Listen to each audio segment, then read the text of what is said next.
হয়েছে? আসসালামু আলাইকুম এইচএসসি 24 ব্যাচের শিক্ষার্থীরা, চলে আসলাম তোমাদের যুক্তিবিদ্যা ফাইনাল রিভিশন ক্লাস 2 নিয়ে। তোমরা খুব দ্রুত জয়েন করে ফেলো। আমাদের সাউন্ড ক্লিয়ার কিনা এটা একটু জানাও, আমরা খুব তাড়াতাড়ি ক্লাস শুরু করব। তোমরা একটু দ্রুত জয়েন করে যাও আর তোমাদের বন্ধু বান্ধবদের মেনশন দিয়ে দাও। হ্যাঁ, এসিটা দিব করে দ্রুত একটু জয়েন করে ফেলো, বন্ধু বান্ধবদের মেনশন দিয়ে দাও। এর পাশাপাশি তোমরা ক্লাসটা শেয়ার করে দাও। প্রথম দিনে আমরা যুক্তিবিদ্যা প্রথম পত্রে দুইটা অধ্যায় কভার করছি, একটা হচ্ছে তৃতীয় অধ্যায় যুক্তির উপাদান, আর একটা হচ্ছে পঞ্চম অধ্যায় অনুমান। আজকে আমরা চতুর্থ অধ্যায় যার নাম বিধেয়ক আর সপ্তম অধ্যায় আরোহ অনুমান ও আরোহ অনুমানের ভিত্তি, এই দুইটা নিয়ে আলোচনা করব। সোহান ওয়ালাইকুম আসসালাম, তোমরা দ্রুত একটু জয়েন করে ফেলো। হুমায়ুন রাজা ওয়ালাইকুম আসসালাম। আর দেখলাম যে তোমরা পিডিএফ এর কথা অনেকে জিজ্ঞেস করতেছো। আমি তো ক্লাস শেষে বলেই দিছিলাম যে তোমরা পিডিএফটা আসলে কই পাবা, প্রথম যেই ক্লাসটা নিয়েছিলাম। এরপর তোমাদের এত কমেন্ট। ওকে, সুস্মিতা দাস সুপ্তা, আচ্ছা হ্যালো। আমরা তাড়াতাড়ি একটু জয়েন করি, আমরা তাড়াতাড়ি ক্লাস শেষ করব। এর কারণটা হচ্ছে আমাদের আবার কিন্তু দুপুর 3টার দিকে ফাইনাল রিভিশন ক্লাস 3। এইটা এই কারণেই নিয়েছি যে যাতে তোমরা কি বিকালের পরে সময়টা একদম নিজেদের মতো করে পড়তে পারো। কারণ তোমাদের নিজেদের মতো করে পড়ারও তো সময় দিতে হবে। শুধু তো আমরা পড়ালেও হবে না, তোমাদেরকে তো সেই আমরা যে পিডিএফ গুলো প্রোভাইড করবো সেগুলো তো তোমাদের পড়ার সময় দিতে হবে, তাই না? আচ্ছা, তোমরা একটু দ্রুত মেনশন করে দাও আর ক্লাসটা শেয়ার করে দাও। দ্রুত মেনশন করে দাও আর শেয়ার করে দাও। ওকে, শুরু করবো আমরা 2 মিনিটের মধ্যে। একটু জাস্ট জয়েন হতে দাও সবাইকে।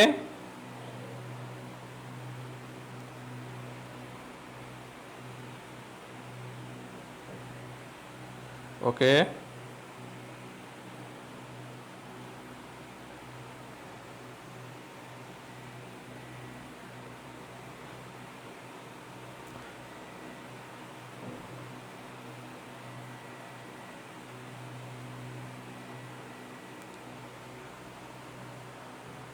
হুমেরে জান না, এটা আমি গতকালকে বুঝিয়ে দিয়েছি।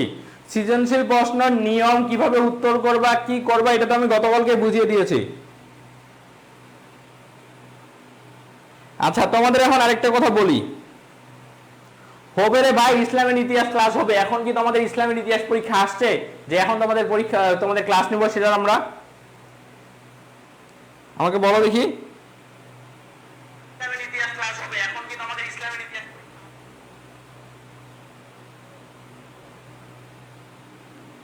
ওকে,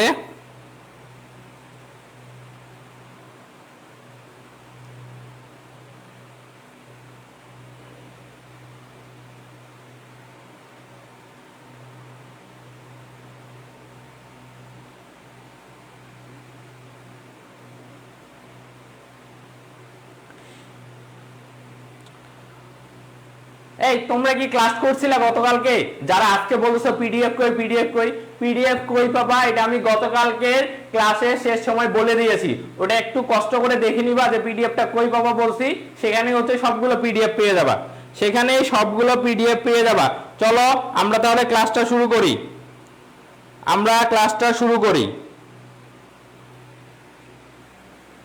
ওকে, আমাদের সাথে ইউটিউবেও অনেকজন অ্যাড হয়ে গেছে। চলো,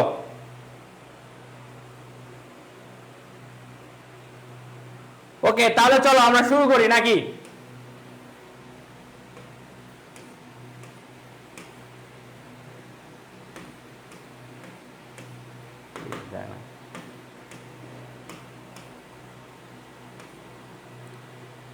এই আব্দুল্লাহ আর হাসিফ সম্রাট, তোমার সমস্যা কি ভাই? তোমার সমস্যাটা কি আমাকে বলো তো? পিডিএফ দেন না কেন? মানে পিডিএফ তো দেওয়া হয়েছে। তুমি ক্লাস করছিলা, আমাকে বলো তো। তুমি যদি ক্লাস করে থাকো তাহলে তো অবশ্যই তোমার পিডিএফ পাওয়ার কথা। তুমি ক্লাস না করে উল্টাপাল্টা কথা বলো কেন এখানে?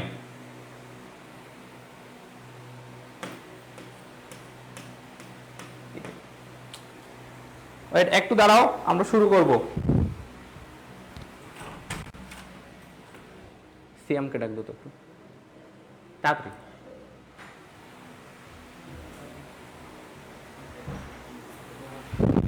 করে না কেন? সেভ দিব?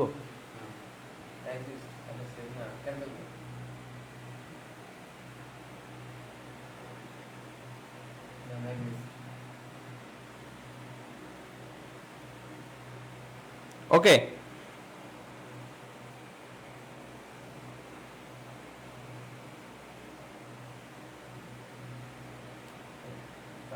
আচ্ছা ঠিক আছে, ওকে তাহলে চলো আমরা তাহলে শুরু করি নাকি?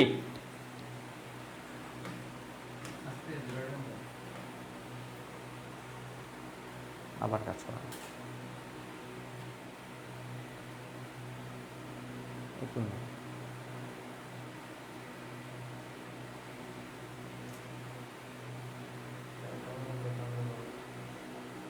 হ্যাং মারছে।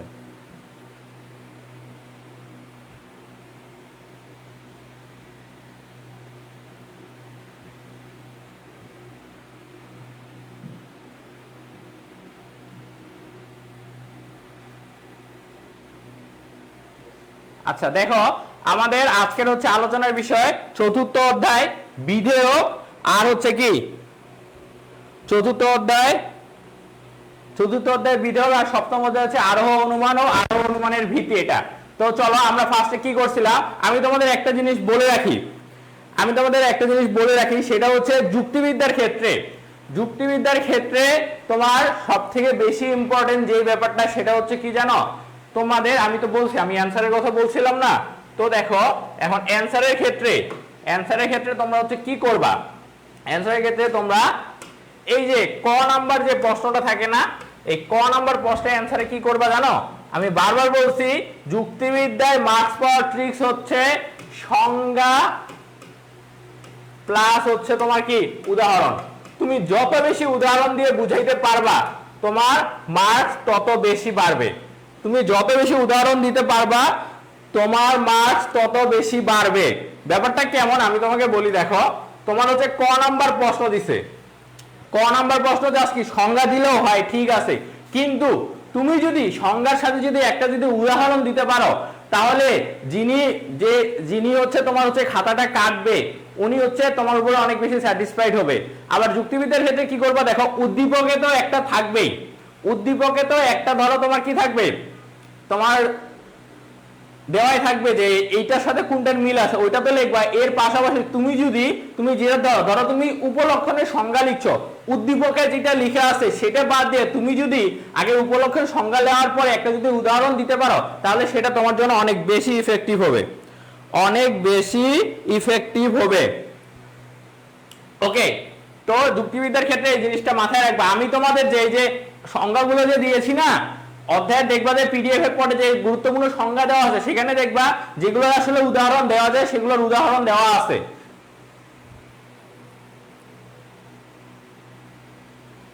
এটা বিধেয় হলো, এটা হচ্ছে কি উত্তর হবে, উত্তর করো। আমরা একটু এখন প্র্যাকটিসে চলে যাই। আগে এমসিকিউ প্র্যাকটিস করব, এরপর সিকিউ সাজেশন।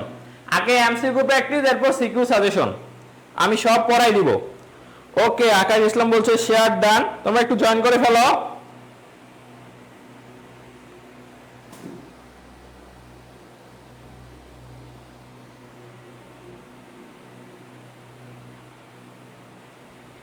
ওকে, তাওসিফ লাকিশেন, ঠিক আছে। যে বিধেয় কি, বিধেয় হচ্ছে তোমার উদ্দেশ্য, আর যে এই যে বিধেয় আছে এই বিধেয় পদের মধ্যকার সম্পর্কটাকে হচ্ছে আমরা কি বলবো, বিধেয়ক বলবো। কি বলবো, বিধেয়ক হচ্ছে কি উদ্দেশ্য ও বিধেয় পদের মধ্যকার সম্পর্কটাকে আমরা কি বলি, বিধেয়ক বলি। কি বলি আমরা, বিধেয়ক বলি।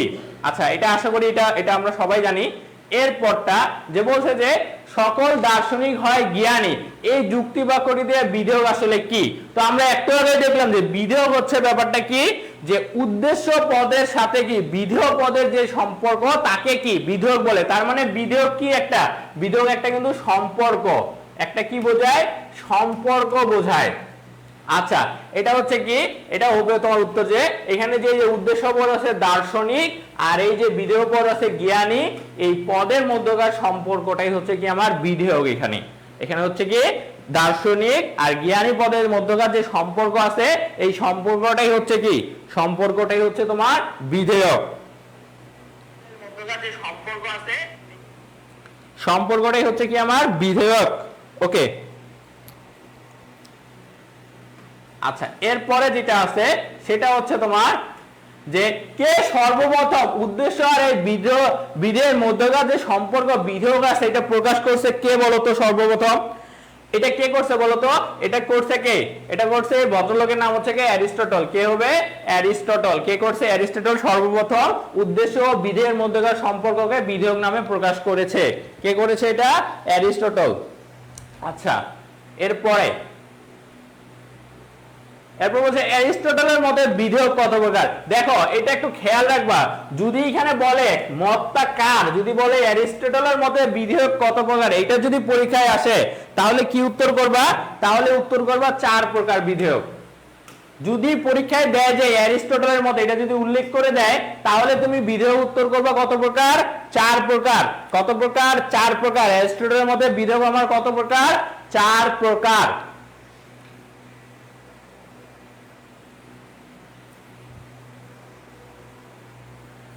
ওকে, এবার বলছে যে দার্শনিক পরফিরি নামে একজন আছে, এর নামটা আসলে কিসের সাথে জড়িত? এটা কার সাথে জড়িত? এটা হচ্ছে তোমার বিধেয়কের সাথে জড়িত। কারণ বিধেয়কের এই যে আমরা প্রকারভেদ যে পড়ি, এটা মূলত এই যে পরফিরি যে বিধেয়কের প্রকারভেদ দিছে ওই প্রকারভেদটাই আমরা মূলত পড়ি বিধেয়কে। আমরা কি আমরা হচ্ছে পরফিরি যে হচ্ছে কি বিধেয়ক আছে সেইটা হচ্ছে কিন্তু পড়ি, আমরা অ্যারিস্টটলের বিধেয়কটা পড়ি না। ওকে, এরপরে দেখো, এরপরে বলছে যে এই যে পরীক্ষায় এমন প্রশ্ন দিতে পারে যে পরফিরির মতে বিধেয়ক কত প্রকার, এইটা দিলে যা উত্তর হবে, শুধু যদি বলে বিধেয়ক কত প্রকার তাও হচ্ছে কি, তাও উত্তর হবে 5 প্রকার। কয় প্রকার? 5 প্রকার। দুইটাই আসতে পারে। তোমার জাস্ট একটু তোমার হচ্ছে এটা একটু ক্লিয়ার করে নাও, অ্যারিস্টটল যদি বলে বিধেয়ক কত প্রকার সেটা 4 প্রকার হবে, বাট যদি বলে পরফিরির মধ্যে বিধেয়ক কত প্রকার, বা নরমালি যদি তোমার কাছে জানতে চাওয়া হয় যে বিধেয়ক আসলে কত প্রকার, তাহলে সেটা কত প্রকার উত্তর হবে? সেটা উত্তর হবে 5 প্রকার। কত প্রকার? 5 প্রকার উত্তর হবে। কত প্রকার উত্তর হবে আমার? 5 প্রকার উত্তর হবে।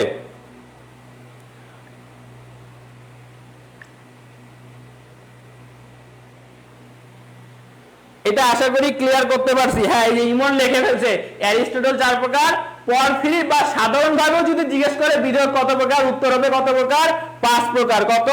5 প্রকার। এই তো গুড গুড গুড, এই তো সবাই আজকে দেখি ভালোই অ্যাক্টিভ।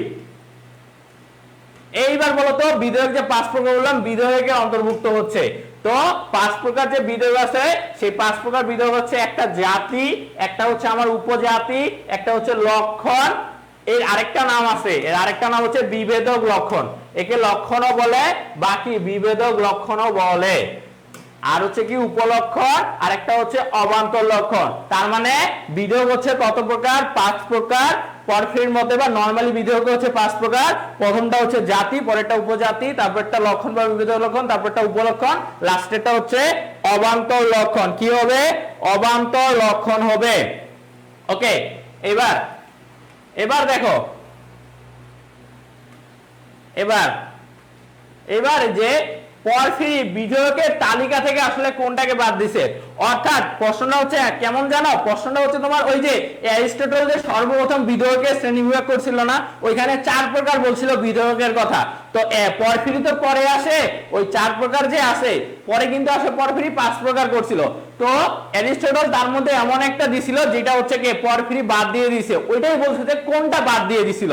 সেটা হচ্ছে তোমার এই যে সংজ্ঞা আছে, অ্যারিস্টটল মনে করছিল বিধেয়কের অন্তর্ভুক্ত কে সংজ্ঞা, কিন্তু পরফিরি আসে এই সংজ্ঞাটাকে বাদ দিয়ে দেয় যে না, সংজ্ঞা আসলে বিধেয়কের অন্তর্ভুক্ত না।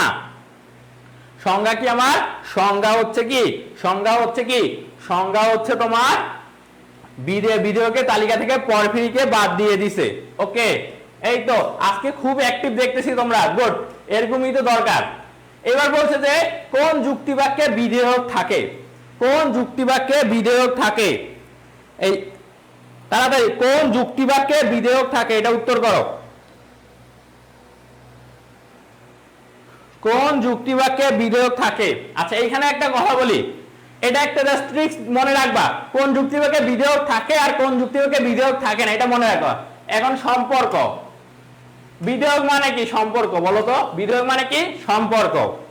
এখন দেখো, এখন সম্পর্ক আসলে কি, ধরো তোমার কাউকে হচ্ছে ভালো লাগছে, এখন তুমি তাকে গিয়ে হচ্ছে কি প্রপোজ করলা। এখন প্রপোজ করার পরে সে যদি তোমার হচ্ছে কি ওই পাশ থেকে সায় দেয়, এক পাশ দিয়ে তো কখনো রিলেশন হবে না, তাই না? রিলেশন তো হবে দুই পাশ দিয়েই।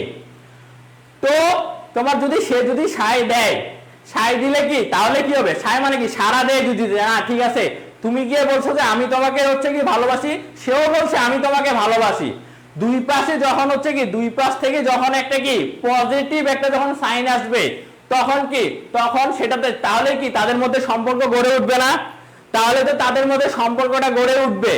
তো বিধেয়কটাও তেমনই, তোমার সদর্থক যে যুক্তিবাক্যগুলো আছে সেইগুলোর ক্ষেত্রে শুধু বিধেয়কটা হচ্ছে প্রযোজ্য হয়, সদর্থক নৈরর্থক যুক্তিবাক্যের ক্ষেত্রে বিধেয়ক থাকে না। কারণ কি, কারণ কি এর মধ্যে তো সম্পর্কই তৈরি হবে না ভাই। ভাই দেখো তুমি ভালোবাসো, বাট সে যদি তোমাকে ভালো না বাসে তাহলে কি তোমাদের রিলেশন হবে? রিলেশন তো হবে না। রিলেশন হওয়ার জন্য কি দুই পাশ থেকেই লাগবে, এই পাশ থেকেও লাগবে, ওই পাশ থেকেও লাগবে।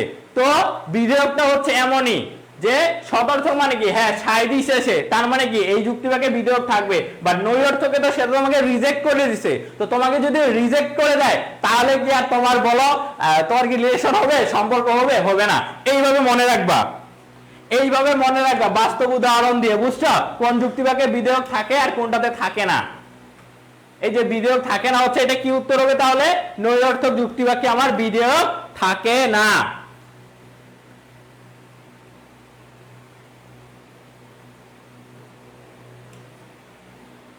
ওকে, এরপরে দেখো, এরপর বলছে যে নৈরর্থক যুক্তিবাক্যে বিধেয়ক থাকে না কেন? থাকে না কারণটা হচ্ছে কি, থাকে না এই জন্য যে উভয় পদের মধ্যে সম্পর্ক থাকে না বলে। মানে কি উদ্দেশ্য আর বিধেয় পদের মধ্যে এখানে কোনো সম্পর্ক তৈরি হয় না, এই কারণে আমার নৈরর্থক যুক্তিবাক্যে বিধেয়ক থাকে না। নৈরর্থক যুক্তিবাক্যে বিধেয়ক থাকে না। ওকে, এরপরে বলছে যে কোন যুক্তিবাক্যে বিধেয়ক না থাকার যথার্থ কারণ কি, এইটা একটু উত্তর করো তো। এইটা একটু আমি উত্তর দেখতে যাচ্ছি তোমাদের, এই প্রশ্নটা উত্তর করো তোমরা, এই প্রশ্নের একটু উত্তর দেখতে যাচ্ছি তোমাদের কাছে।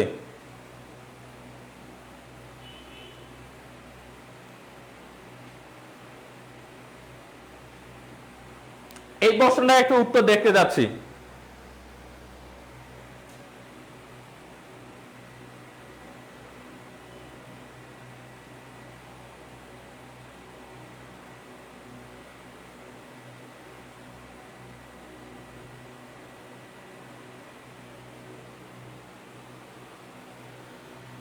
এই প্রশ্নটা কোন যুক্তিকে বিধেয়ক না থাকার যথার্থ কারণ কি হইতে পারে, এখানে দেখো তো কোনটা দেখে মনে হচ্ছে তোমাদের, এটা নিয়ে আমি বুঝতে পারছি তোমাদের মধ্যে একটু কনফিউশন কাজ করতে পারে। আমি বলি দেখো, বাক্যটা যদি সদর্থক হয় তাহলে কিন্তু বিধেয়ক থাকে। এখানে উত্তর কি হবে জানো? এখানে উত্তর হবে গ, যে বিধেয় পদ যদি বিশিষ্ট পদ হয়। আচ্ছা, সব সময় মনে রাখবা এই যে বিধেয়ক আছে না, এই বিধেয়ক সব সময় শ্রেণীবাচক পদের ক্ষেত্রে প্রযোজ্য। কোন বাচক? শ্রেণীবাচক পদের ক্ষেত্রে প্রযোজ্য। এবং শ্রেণীবাচক পদ কোনগুলো? এই যে জীব, তারপর এই যে মানুষ, এইগুলো হচ্ছে তোমার কি আমার শ্রেণীবাচক পদ, এগুলো কি একটা শ্রেণীকে বোঝায়। বাট বিধেয়ক যখন বিশিষ্ট পদ হবে, বিশিষ্ট মানে কি, ধরো একজন বুঝাবে, ধরো কারো নাম বুঝালো রহিম, বা মানে এমন কি কারো ধরো নাম বুঝাইলো, সেই পদের হচ্ছে কি কোনো হচ্ছে কি থাকে না, কোনো মানে বিধেয়ক থাকে না। কারণ বিধেয়ক সবসময়ই মনে রাখবা শ্রেণীবাচক পদের ক্ষেত্রে বিধেয়ক প্রযোজ্য, শ্রেণীবাচক পদের ক্ষেত্রে বিধেয়ক প্রযোজ্য। তো এটা একটু কি, এটা একটু ক্রিটিক্যাল টাইপের প্রশ্ন ছিল নাকি? তো এটা উত্তর হবে যে বিধেয় পদ যদি বিশিষ্ট পদ হয়। কারণ বিশিষ্ট পদ হচ্ছে কি না, বিধেয় হইতে গেলে আমার সবসময় শ্রেণীবাচক পদ লাগবে, কি একটা শ্রেণীকে ইন্ডিকেট করবে, কে একটা শ্রেণীকে ইন্ডিকেট করবে, একটা শ্রেণীকে ইন্ডিকেট করবে। আশা করি এটা ক্লিয়ার, আশা করি এটা ক্লিয়ার। ওকে, চলো চলো নেক্সটটাতে চলে যাই। আচ্ছা, এবার বলছে যে কোন পদকে জাতি বলার যথার্থ কারণ। দুইটা জিনিস মনে রাখো, জাতি আর উপজাতির শিখার ট্রিক দুইটা বলে দিচ্ছি। একটা জাতি একটা উপজাতি কিভাবে বুঝবা। জাতি হচ্ছে কি, যার ব্যক্ত অর্থ অর্থাৎ সংখ্যা বা পরিমাণটা বেশি, যার ব্যক্ত অর্থ সংখ্যা বা পরিমাণ বেশি সেটা জাতি। আর কি, আর যার হচ্ছে কি, যার ব্যক্ত অর্থ অর্থাৎ সংখ্যা বা পরিমাণ হচ্ছে কি আমার কম, কম, সেটাকে কি বলবো, উপজাতি বলবো। জাতি কাকে বলবো? যার ব্যক্তার্থ বেশি তাকে জাতি বলবো, আর যার ব্যক্তার্থ কম তাকে উপজাতি বলবো। আর কিচ্ছু মনে রাখার দরকার নাই, যার ব্যক্তার্থ বেশি সেটা জাতি, যার ব্যক্তার্থ কম সেটা উপজাতি। কোন পদকে জাতি বলার কারণ হচ্ছে এটা, তাহলে উত্তর হবে ব্যক্তার্থের দিক থেকে যে বড় সে জাতি, ব্যক্তার্থের দিক থেকে যে ছোট সে হচ্ছে উপজাতি। এটাই জাতি উপজাতি শিক্ষার ট্রিক্স। ওকে, এবার বলছে যে দেখো জাতি বা উচ্চতর শ্রেণীর অন্তর্গত নিম্নতর শ্রেণীকে কি বলে? তার মানে কি উচ্চতর শ্রেণী মানে কি? উচ্চতর শ্রেণী মানে এর ব্যক্তার্থ বেশি, আর নিম্নতর শ্রেণী মানে কি? এর ব্যক্তার্থ কম। তো যার ব্যক্তার্থ কম তাকে আমি কি বলবো? তাকে আমি উপজাতি বলবো। জাতি বা উচ্চতর শ্রেণীর অন্তর্গত নিম্নতর যে শ্রেণী আছে এই শ্রেণীকে হচ্ছে কি বলে? আমার উপজাতি বলবে। কি বলবে? উপজাতি বলবে। কি বলবে? আমার উপজাতি বলবে। ওকে, এরপরে নেক্সট, এই যে দেখো এইখানে এটা বোঝাই যাচ্ছে যে মানুষ হয় জীব। এখন দেখো, এখন আমরা এখানে বের করে ফেলি কি, এখানে কি জীবের অন্তর্ভুক্ত কে মানুষ না? কার এখানে পরিমাণ বা সংখ্যাটা বেশি? জীবের হচ্ছে কি ব্যক্তার্থ এখানে বেশি, অর্থাৎ সংখ্যা বা পরিমাণ বেশি। মানুষের হচ্ছে কি সংখ্যা বা পরিমাণ কম। তো ভাইয়া কি বলছিল? যার ব্যক্তার্থ বা সংখ্যা বা পরিমাণ বেশি সেটা জাতি। তার মানে জীব হচ্ছে এখানে জাতি, আর মানুষ হচ্ছে কি আমার? মানুষ হচ্ছে উপজাতি। এখন চলো প্রশ্নে কি বলছে সেটা দেখি। প্রশ্নে কি বলছে? প্রশ্নে বলছে যে এখানে মানুষ পদটিকে, ভালো করে খেয়াল করবা, কোন পদটিকে? মানুষ পদটিকে জীব পদের কি বলা হয়? অর্থাৎ এখানে মানুষকে কি করছে? মানুষকে হচ্ছে কি হাইলাইট করছে, এখানে কিন্তু জীবকে করেনি। বলছে মানুষ পদটিকে জীব পদের কি বলা হয়? কাকে হাইলাইট করছে? মানুষকে। তার মানে মানুষ হচ্ছে উপজাতি। এখানে মানুষ কি? উপজাতি, এটা খেয়াল রাখবা। ওকে, এবার বলছে জাতি আর উপজাতি সম্পর্কে নিচের কোনটি সঠিক নয় বলছে। এইটা একটু উত্তর করো, এটা একটু উত্তর করো, এটা একটু উত্তর করো।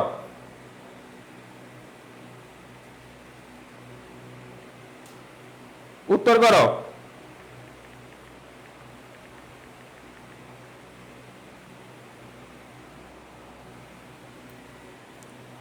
দেখি এটা তোমরা কি বলো।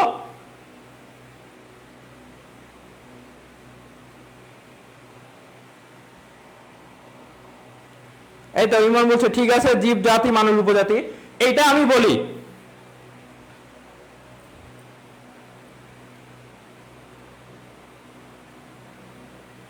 এটা একটু মনে রাখবা যে জাতি আর উপজাতি, জাতি আর উপজাতি যে আছে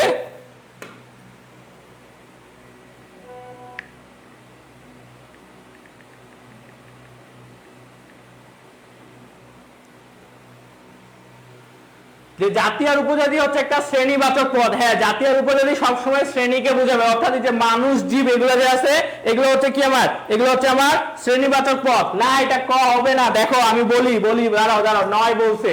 এরপর জাতি আর উপজাতি এরা হচ্ছে কি সাপেক্ষ পদ, অর্থাৎ জাতি উপজাতির উপরে নির্ভরশীল, আবার উপজাতি জাতির উপরে নির্ভরশীল। এই কারণে এরা সাপেক্ষ পদে হয়। আর এই যে জাতি আর উপজাতি আমরা কিসের কথা বলতেছি?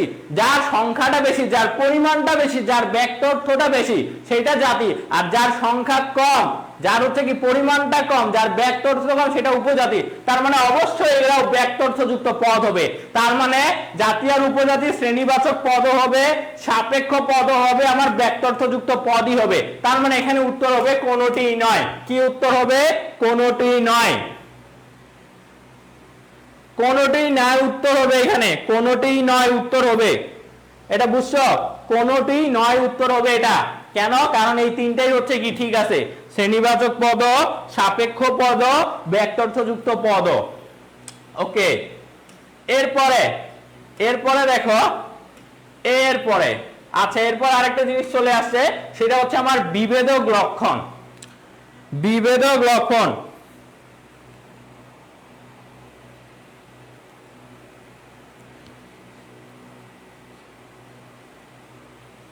বিভেদক লক্ষণ।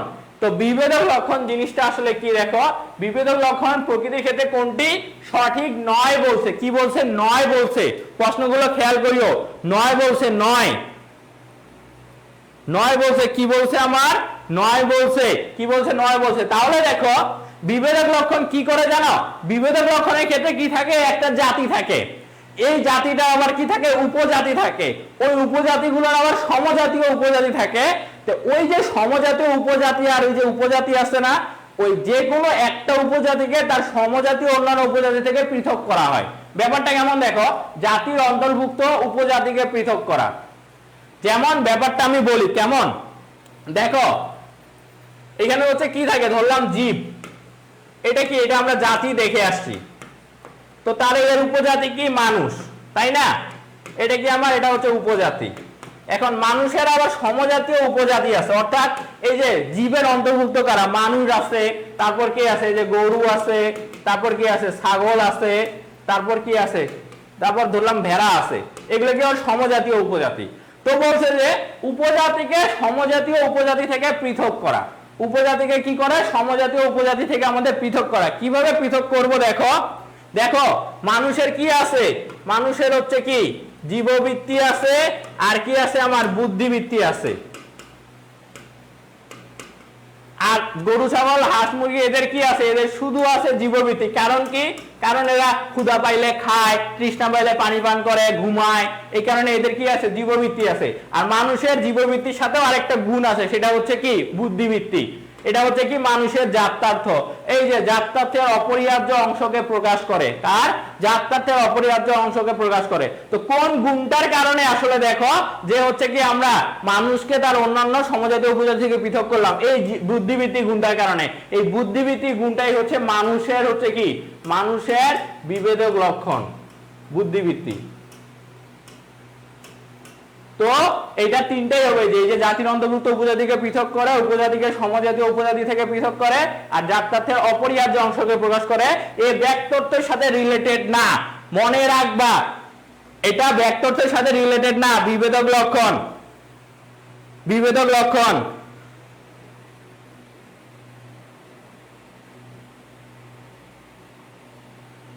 বিভেদক লক্ষণ কি হবে? বিভেদক লক্ষণ হবে কি হবে? এটা কি ব্যাক্তত্বের সাথে না, এটা হচ্ছে ঘ উত্তর হবে কি? আরে না, এত কঠিন না, সহজ আছে, কিছু কিছু কঠিন আছে। এই যে দেখো, এই যে বুদ্ধিবৃত্তি পাই গেলাম না একটু আগে? বললাম বুদ্ধিবৃত্তি বা বিবেকবান, এটা মানুষের কোন কোন ধরনের বিধেয় একটু আগে পাইলাম। কি পাইছি এটা আমরা? বিভেদক লক্ষণ বা কি লক্ষণ, বুদ্ধিবৃত্তি। কারণ কি? কারণ এই গুণটা দিয়ে আমরা মানুষকে তার সমজাতীয় অন্যান্য উপজাতি থেকে পৃথক করতে পারি। এই জন্য এটা হচ্ছে কি আমার বিভেদক লক্ষণ। কি? বিভেদক লক্ষণ। এই জন্য এটা হচ্ছে কি আমার? এটা হচ্ছে আমার বিভেদক লক্ষণ। যে কোনো একটা দিলে না, দেখো আমি তোমাদের এমসিকিউ গুলো এমন ভাবে সাজাইছি, এমন এটা হচ্ছে তোমার কি? তোমার আলাদা ভাবে আসতে পারে, বাট ওই তিনটা হচ্ছে ইম্পর্টেন্ট। হয়তো এমন দিয়ে দিতে পারে, তোমাদের তো এইভাবে থাকে না যে এই যে ক খ গ দেওয়ার পরে এরপর বলে না নিচের কোনটি সঠিক, তো তখন উত্তর কি হইতো? তখন কি উত্তর হইতো? ক প্লাস গ প্লাস ক খ প্লাস গ উত্তর হইতো না? এইভাবে, ওই জন্য আমি ওইভাবে সাজাইছি, এটাই বললাম। ওকে, তাহলে হচ্ছে কি এটা গেল আমার। এরপরে আচ্ছা, এই যে এটা উত্তর করো তো, এটা উত্তর করো। জাত্যার্থের অংশ নয় কিন্তু জাত্যার্থ থেকে অনিবার্যভাবে নিঃসৃত হয়, এটাকে জাত্যার্থ থেকে কি? জাত্যার্থের অংশ নয় কিন্তু জাত্যার্থ থেকে অনিবার্যভাবে নিঃসৃত হয়, এটাকে আমরা কি বলবো? এটাকে আমরা কি বলবো বলতো? এটাকে বলা হয় উপলক্ষণ। মানে ব্যাপারটা হচ্ছে এমন কি যে এটা জাত্যার্থের অংশ হবে না কিন্তু জাত্যার্থ থেকে নিঃসৃত হবে। তো আমি যদি এখন বলি মানুষের কথা, এই যে মানুষ, আচ্ছা এই উদাহরণটা এরপরে আসে, আমরা ওইটাই পড়ে ফেলি। এটা কি বলছে? এই যে দেখো উদাহরণটা, এই যে দেখো এইগুলা, এই যে বিচার ক্ষমতা, এই যে বিচক্ষণতা, যুক্তিবাদিতা, নিদ্রা, এইগুলো কোন ধরনের বিধেয়কে নির্দেশ করে? ব্যাপারটা কেমন আমি তোমাদের বলি। জাত্যার্থের অংশ হবে না কিন্তু জাত্যার্থ থেকে নিঃসৃত হবে। যেমন এগুলো কার গুণ বলতো? বিচার ক্ষমতা, বিচক্ষণতা, যুক্তিবাদিতা, নিদ্রা, এগুলো অবশ্যই কার? মানুষের গুণ না? কার? মানুষের না? এখন মানুষের বলছে যে জাত্যার্থের অংশ হবে না, জাত্যার্থের অংশ হবে না। তো মানুষের জাত্যার্থ কি বলতো? মানুষের জাত্যার্থ আমরা জানি বুদ্ধিবৃত্তি আর একটা কি? জীববৃত্তি। এই দুইটাই তো মানুষের জাত্যার্থ। তো উপলক্ষণ কি? উপলক্ষণ এই দুইটা হবে না, এই দুইটা কিন্তু নাই এখানে, বাট এই দুইটার যে কোনো একটা থেকে নিঃসৃত হবে। আচ্ছা এখন আমাকে একটা কথা বলো, এই যে বিচার ক্ষমতা বা এই যে বিচক্ষণতা, এই যে আমরা বলি না যে উনি হচ্ছে লোকটি হচ্ছে কি বিচক্ষণ ব্যক্তি, তারপরে এই যে যুক্তিবাদিতা, যুক্তি দেওয়ার যে যার হচ্ছে কি ক্ষমতা আছে, তো এই জিনিসগুলো বিচার ক্ষমতা, এই বিচার বা বিচক্ষণতাই আমরা নিলাম। এই যে বিচক্ষণতা এটা আমাদের কথাই থেকে আসে বলতো? বিচক্ষণ লোক যে বলি বা বিচক্ষণ যে বলি বা বিচার করার যে ক্ষমতা আছে, এটা কি? এটা তোমার বুদ্ধিবৃত্তি থেকে আসে না? তোমার বুদ্ধি আছে বলেই তো তুমি বিচার করতে পারো, বুদ্ধি আছে বলেই তো তোমাকে বিচক্ষণ ব্যক্তি বলে, তাই না? তো কি, তো এটা এই দুইটার অন্তর্ভুক্ত হবে না, মানে জাত্যার্থের অংশ হবে না, বা জাত্যার্থের থেকে নিশ্চিত হবে, যে কোনো একটা থেকে নিশ্চিত হবে। তাহলে এই যে বিচার ক্ষমতা, তারপরে এই যে বিচক্ষণতা, এই যে যুক্তিবাদিতা, কোনটা থেকে নিশ্চিত হয়? বুদ্ধিবৃত্তি নামক গুণ থেকে নিশ্চিত হয়। কোন গুণ থেকে? বুদ্ধিবৃত্তি নামক গুণ থেকে। কারণ বুদ্ধি আছে বলেই তুমি বিচার করতে পারো, তোমার মধ্যে কি বিচক্ষণতা আছে, তুমি কি যুক্তি দিতে পারো, তোমার বুদ্ধি আছে বলেই। আর এই যে নিদ্রা আছে না, এই নিদ্রা কিসের? নিদ্রা হচ্ছে এই যে দেখো, এই যে জীববৃত্তি যে গুণটা আছে, এই জীববৃত্তি গুণটা অন্তর্ভুক্ত কি কি জানো? এই যে ক্ষুধা, কারণ কি তোমার কি ক্ষুধা লাগলে তুমি তো হচ্ছে খাও, তাই না? তারপর হচ্ছে কি তৃষ্ণা, তোমার পিপাসা লাগলে তুমি হচ্ছে কি পানি পান করো। তারপর হচ্ছে তোমার কি ঘুম লাগলে তুমি ঘুমাও, নিদ্রা। তো এই জিনিসগুলো হচ্ছে কি জানো, এই জিনিসগুলো হচ্ছে জীববৃত্তির অন্তর্ভুক্ত। তো জীববৃত্তি না, কিন্তু জীববৃত্তি যে হচ্ছে থেকে নিঃসৃত হয়, ক্ষুধা, তৃষ্ণা, নিদ্রা। তো ওই নিদ্রা হচ্ছে কি জীববৃত্তির অন্তর্ভুক্ত। তো এইগুলাকে আমরা কি বলবো? উপলক্ষণ বলবো। আশা করি উপলক্ষণ ক্লিয়ার, আশা করি উপলক্ষণ ব্যাপারটা বুঝছো তোমরা। ইয়েস, গেল। এইবার উপলক্ষণ আসলে কত প্রকার? এই উপলক্ষণ হচ্ছে তোমার দুই প্রকার, একটা হচ্ছে জাতিগত উপলক্ষণ আর একটা হচ্ছে উপজাতিগত উপলক্ষণ। উপলক্ষণ কত প্রকার? দুই প্রকার, জাতিগত উপলক্ষণ, উপজাতিগত উপলক্ষণ। জাতিগত উপলক্ষণ, উপজাতিগত উপলক্ষণ। অবান্তর লক্ষণ পদের কোন ধরনের গুণ? অবান্তর লক্ষণ পদের কোন ধরনের গুণ? এইবার আসছে অবান্তর লক্ষণ। এবার কি হইছে দেখো, উপলক্ষণে তো দেখো একটা তাও আছে যে জাত্যার্থ থেকে না, কিন্তু জাত্যার্থ থেকে নিশ্চিত হবে না। কিন্তু এই অবান্তর লক্ষণ আবার কি জানো? এ আবার হচ্ছে কি জাত্যার্থের সঙ্গে সম্পর্কহীন, অর্থাৎ না এটা জাত্যার্থ হবে, না এটা জাত্যার্থ থেকে নিশ্চিত হবে। কি না এটা জাত্যার্থ হবে, না এটা জাত্যার্থ থেকে নিশ্চিত হবে। ব্যাপারটা কেমন আমি আবার দেখাই উদাহরণ দিয়ে। এই যে এখানে উদাহরণ আছে, এই যে দেখো, এই যে শান্তিপ্রিয়, আনন্দপ্রিয়তা, রুচিশীলতা। শান্তিপ্রিয়, আনন্দপ্রিয়তা, এই যে রুচিশীলতা বা হাস্যপ্রিয়, এই গুণগুলো কোন ধরনের বিধেয়? কেমন দেখো, এগুলো কে? শান্তিপ্রিয়, আনন্দপ্রিয়তা, রুচিশীলতা, এগুলো কার কার? এগুলো মানুষের সাথে রিলেটেড না। তো ঠিক আছে, এখন মানুষের কি বলছে যে এই অবান্তর লক্ষণ না জাত্যার্থ হবে, না জাত্যার্থ থেকে নিশ্চিত হবে, কোনোটাই হবে না। কেমনে দেখো, মানুষের জাত্যার্থ কি? আমার মানুষের জাত্যার্থ হচ্ছে জীববৃত্তি, আর একটা কি আমার বুদ্ধিবৃত্তি। এখন এই যে জীববৃত্তি, বুদ্ধিবৃত্তি যে মানুষের জাত্যার্থ, এই তোমরাই আমাকে বলে এই শান্তিপ্রিয়, আনন্দপ্রিয়তা, রুচিশীলতা, ওইখানে যেমন বিচক্ষণতা, তারপর ওই যে নিদ্রা আছে, সেগুলো কি তোমার? সেগুলো কিন্তু তোমার উপলক্ষণ থেকে নিশ্চিত হয়েছে, মানে কি জাত্যার্থ থেকে নিশ্চিত হয়েছে, হয় এটা থেকে নিশ্চিত হয়েছে, না হলে এটা থেকে নিশ্চিত হয়েছে। কিন্তু এই যে শান্তিপ্রিয়, আনন্দপ্রিয়তা, রুচিশীলতা, এই গুণগুলা কিন্তু তোমার কি? এই গুণগুলা কিন্তু না তোমার দেখো জীববৃত্তি থেকে নিশ্চিত হয়, না তোমার বুদ্ধিবৃত্তি থেকে নিশ্চিত হয়। এগুলো তোমার কি? অতিরিক্ত গুণ। এই যে শান্তিপ্রিয়, এটা তোমার অতিরিক্ত গুণ, আনন্দপ্রিয়, এটাও তোমার অতিরিক্ত গুণ, রুচিশীলতা, এটাও তোমার অতিরিক্ত গুণ, হাস্যপ্রিয়, এগুলো সবগুলো হচ্ছে তোমার কি? অতিরিক্ত গুণ। কি এগুলা? অতিরিক্ত গুণ। এগুলো কি তোমার অতিরিক্ত গুণ। এটাকে আমরা কি বলবো? এটাকে আমরা বলবো অবান্তর লক্ষণ। এগুলোকে আমরা কি বলবো? অবান্তর লক্ষণ বলবো। এগুলো আবার এই যে জাতি, উপজাতি, লক্ষণ, উপলক্ষণ, অবান্তর লক্ষণ, সবগুলোরই সংজ্ঞা আছে, ওগুলো আমরা সিকিউতে গিয়ে দেখবো তখন একবার। আচ্ছা, এই যে দেখো, এই যে অবান্তর লক্ষণ বললাম না, এই অবান্তর লক্ষণ হচ্ছে আবার চার প্রকার। একটা হচ্ছে শ্রেণীগত অবিচ্ছেদ্য অবান্তর লক্ষণ, একটা ব্যক্তিগত অবিচ্ছেদ্য অবান্তর লক্ষণ, একটা শ্রেণীগত বিচ্ছেদ্য অবান্তর লক্ষণ, আর একটা হচ্ছে ব্যক্তিগত বিচ্ছেদ্য অবান্তর লক্ষণ। ওকে, এবার দেখো, এবার ব্যাপারটা বলছে যে কোন ব্যক্তির জন্মস্থান, জন্ম তারিখ কোন ধরনের অবান্তর লক্ষণ, এটা একটু উত্তর করো তো। দেখো একটা জিনিস মাথায় রাখবা, এমনিতে দুইটা অপশন বাদ দেওয়া যায়। যখন ভাই ব্যক্তির কথা উল্লেখ থাকবে তখন আমার তো ভাই শ্রেণীর ব্যাপারটা আসবেই না, এটা তো এমনি বাদ চলে যাবে। আর যখন শ্রেণীর কথা উল্লেখ থাকবে তখন আমার কিন্তু ব্যক্তির কথা আসবে না। তার মানে অটোমেটিক্যালি আমার দুইটা অপশন বাদ দেওয়া যাচ্ছে, আমার 1 আর 2 থাকতেছে, হয় ব্যক্তিগত অবিচ্ছেদ্য হবে, ব্যক্তিগত বিচ্ছেদ হবে। এখন তোমরা আমাকে বলো, কোন ব্যক্তির জন্মস্থান বা জন্ম তারিখ থেকে তার কি বিচ্ছেদ ঘটানো যায়? জন্মস্থান তো ভাই একটা জায়গাতেই সে জন্মগ্রহণ করতে পারবে, সেটা তো তার স্থায়ী গুণ, সেটা তো কখনোই পরিবর্তন হইতে পারবে না। তার জন্ম তারিখও তো হচ্ছে পরিবর্তন হইতে পারবে না।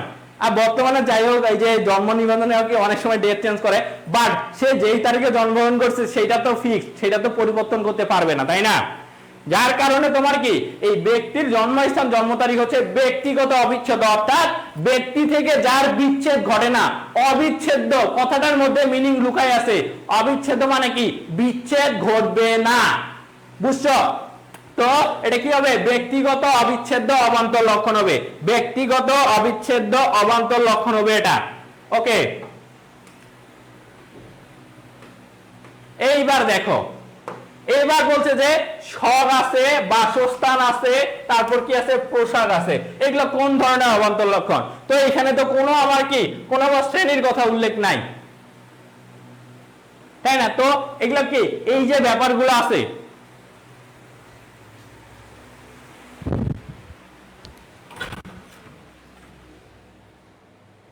সিয়াম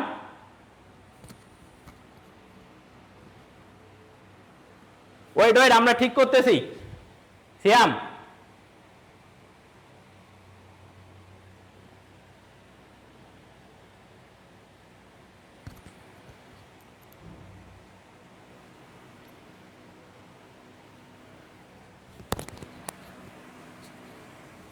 আটকে গেছে, দাঁড়াও দাঁড়াও।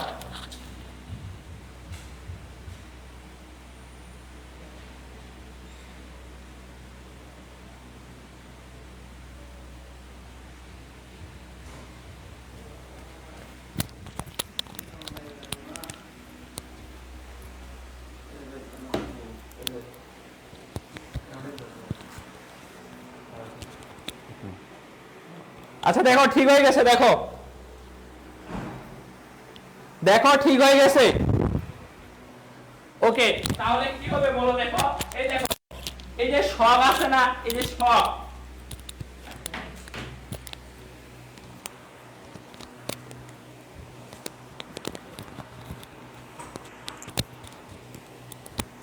দেখো শখ যে আছে না, এই শখ, তারপর তোমার বাসস্থান, তারপরে এই যে পোশাক আছে, এগুলো হচ্ছে ব্যক্তিগত অবিচ্ছেদ্য অবান্তর লক্ষণ। কি? ব্যক্তিগত অবিচ্ছেদ্য অবান্তর লক্ষণ। কেন? কারণ হচ্ছে দেখো, ব্যক্তিগত বিচ্ছেদ্য অবান্তর লক্ষণ হবে কেন হবে বলি তোমার আমি।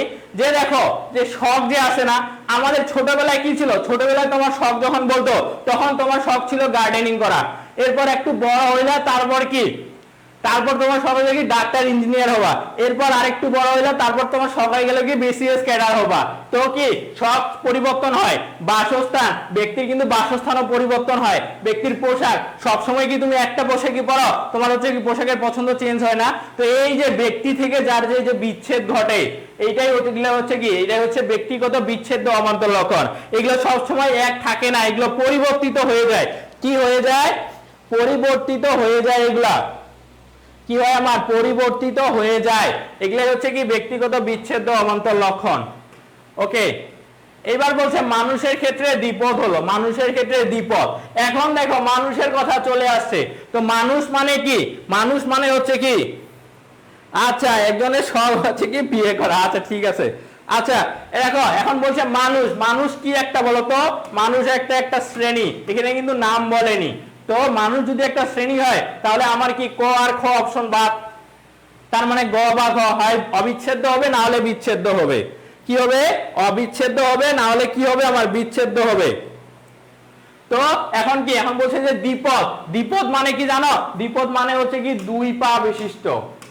তো দেখো তো স্বাভাবিক সেন্স থেকে যদি আমরা দেখি তাহলে কি মানুষের তো দুইটা পাই থাকবে, তাই না? তো এইটা থেকে তো তুমি মানুষকে কি বিচ্ছেদ ঘটাইতে পারবা কি? তুমি বিচ্ছেদ তো ঘটাইতে পারবে না তুমি। তার মানে কি এটা মানুষের সাথে কি আবশ্যিকভাবে সম্পর্কিত থাকবে। তার মানে এটা হচ্ছে শ্রেণীগত কি হবে? অবিচ্ছেদ্য অবান্তর লক্ষণ হবে। মানুষের ক্ষেত্রে দ্বিপদ, তারপর হচ্ছে কি গরুর ক্ষেত্রে চতুষ্পদ, কারণ কি গরুর 4টা পা, তো স্বাভাবিকভাবে তো গরুর তো 4টা পাই থাকবে, সেখান থেকে তো গরুকে হচ্ছে কি করতে পারবো না আমি, সেখান থেকে গরুকে আমি হচ্ছে কি বাদ দিতে পারবো না। তো এটা কি হবে? শ্রেণীগত অবিচ্ছেদ্য অবান্তর লক্ষণ হবে। কি হবে? শ্রেণীগত অবিচ্ছেদ্য অবান্তর লক্ষণ হবে। একটু জাস্ট মাথা খাটাবা। যুক্তিবিদ্যা কিন্তু এমনি এমনি তোমার হচ্ছে কি তোমার মস্তিষ্ককে অনেক বেশি হচ্ছে কি করবে? শানিত করবে। এবার বলছে সব থেকে বড় ব্যক্তার্থযুক্ত জাতি, অর্থাৎ কি যার উপরে আর কোনো কি নাই, জাতি নাই, যার উপরে না। অবান্তর লক্ষণ উত্তর হবে 4 প্রকার 4 প্রকার 4 প্রকার। ভুল করো 2 প্রকার উত্তর কেউ করে আসবা না। অবান্তর লক্ষণ 4 প্রকার, এটা মাথায় রাখবা সবাই, কোনোভাবে কেউ 2 প্রকার বলবা না। এই দেখো সব থেকে বড় ব্যক্তার্থযুক্ত জাতি মানে যার উপরে আর কোনো ব্যক্তার্থ নাই, যার উপরে আর কোনো কি ব্যক্তার্থযুক্ত জাতি নাই, সেটা কি হবে?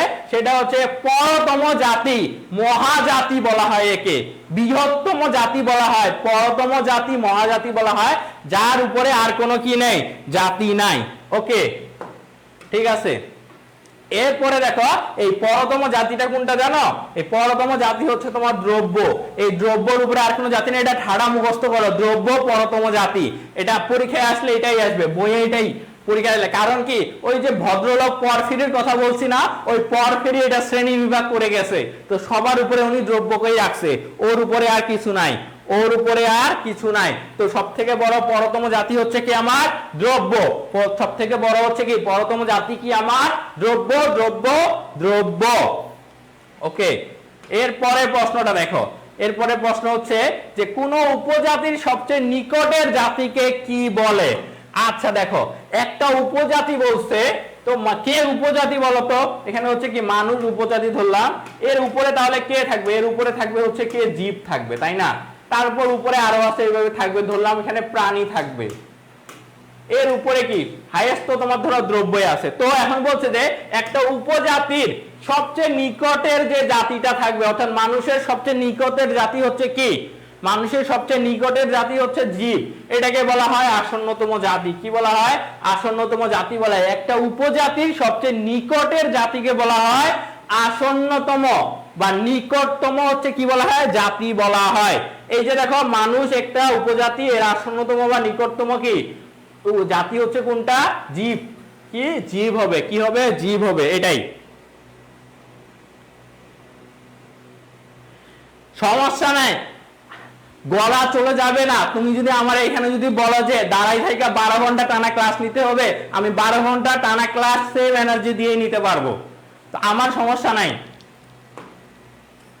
আচ্ছা ঠিক আছে, ওকে। এইবার বলছে এই যে দেখো জীবকে মানুষ পদের কি আসন্নতম জাতি বলা হয় কেন? সবচেয়ে নিকটবর্তী জাতি বলে আমরা জীবকে মানুষ পদের আসন্নতম কি বলি? জাতি বলি। জীবকে মানুষ পদের আসন্নতম জাতি বলি। জীবকে কি বলি আমি? জীবকে হচ্ছে মানুষ পদের আসন্নতম জাতি বলি এই কারণে যে এটা সবচেয়ে নিকটবর্তী জাতি। কি? সবচেয়ে নিকটবর্তী জাতি। ওকে, এরপরে এই যে এটা লাস্ট প্রশ্ন, এটা দিয়ে আমাদের এমসিকিউ শেষ হয়ে যাবে, আমাদের এমসিকিউ শেষ হবে। ওকে, এবার বলছে যে এই যে ভদ্রলোক আছে যুক্তিবিদ পরফিরি, জাতি আর উপজাতিবাচক পদের শ্রেণী বিন্যাস করছে কিসের মাধ্যমে জানো? এই যে ছকের মাধ্যমে। উনি হচ্ছে কি একটা ছক আঁক করছে, ওই যে বললাম সবার উপরে দ্রব্যকে রাখছে, তারপর এইভাবে এইভাবে ভাগ করছে আর কি। তো এটা হচ্ছে কি ছকের মাধ্যমে করছিল ওই পরফিরি। আমাদের এমসিকিউ ডান, আমাদের এমসিকিউ ডান। আচ্ছা তোমাদের এখন কেমন কি এমসিকিউ সলভ করার পর একটা কনফিউশন আসছে না এই অধ্যায়ের উপরে?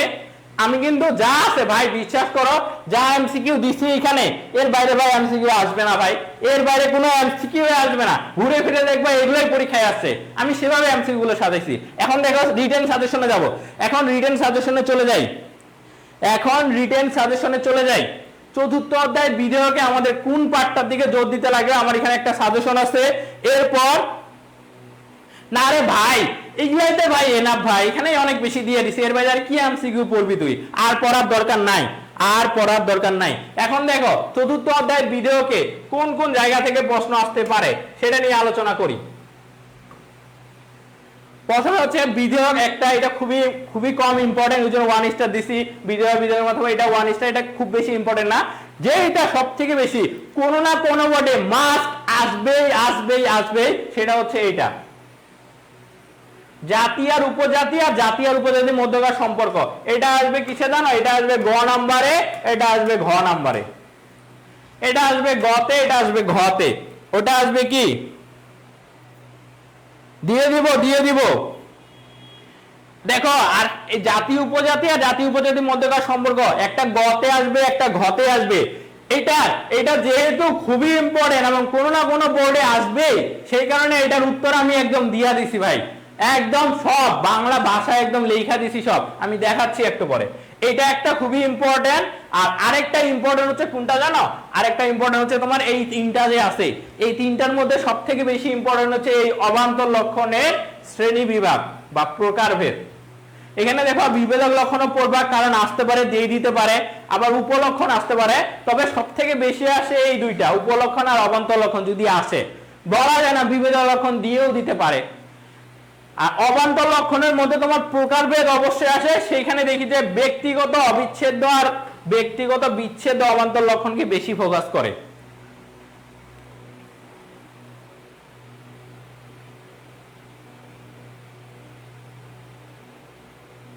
দেখো ব্যক্তিগত বিচ্ছেদ্য আর ব্যক্তিগত অবিচ্ছেদ্য অবান্তর লক্ষণে যে প্রকারভেদ আছে না, ওই অবান্তর লক্ষণের প্রকারভেদ গুলো নিয়ে হচ্ছে কি করি, ওগুলো থেকে প্রশ্ন আসবে। মানে এখান থেকে তোমরা দুইটা পাবা, দুইটা সিকিউ আসবে। কয়টা সিকিউ আসবে? দুইটা সিকিউ আসবে। একটা তো ওই যে বললাম জাতি উপজাতি নিয়ে আসে, আর আরেকটা আসে হচ্ছে এগুলো থেকে, অবান্তর লক্ষণের প্রকারভেদ থেকে। কোথা থেকে আসে? অবান্তর লক্ষণের প্রকারভেদ থেকে আসে। তো দেখো এখন এই যে দেখো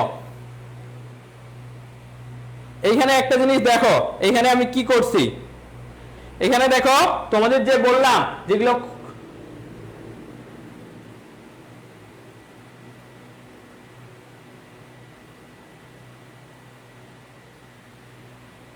আচ্ছা, এইখানে কি বললাম যে দুইটা প্রশ্ন পড়বা, মানে যেগুলো পড়তেই হবে সেটা হচ্ছে ওই যেটাতে দেখাই দিলাম। এখানে দেখো জাতি,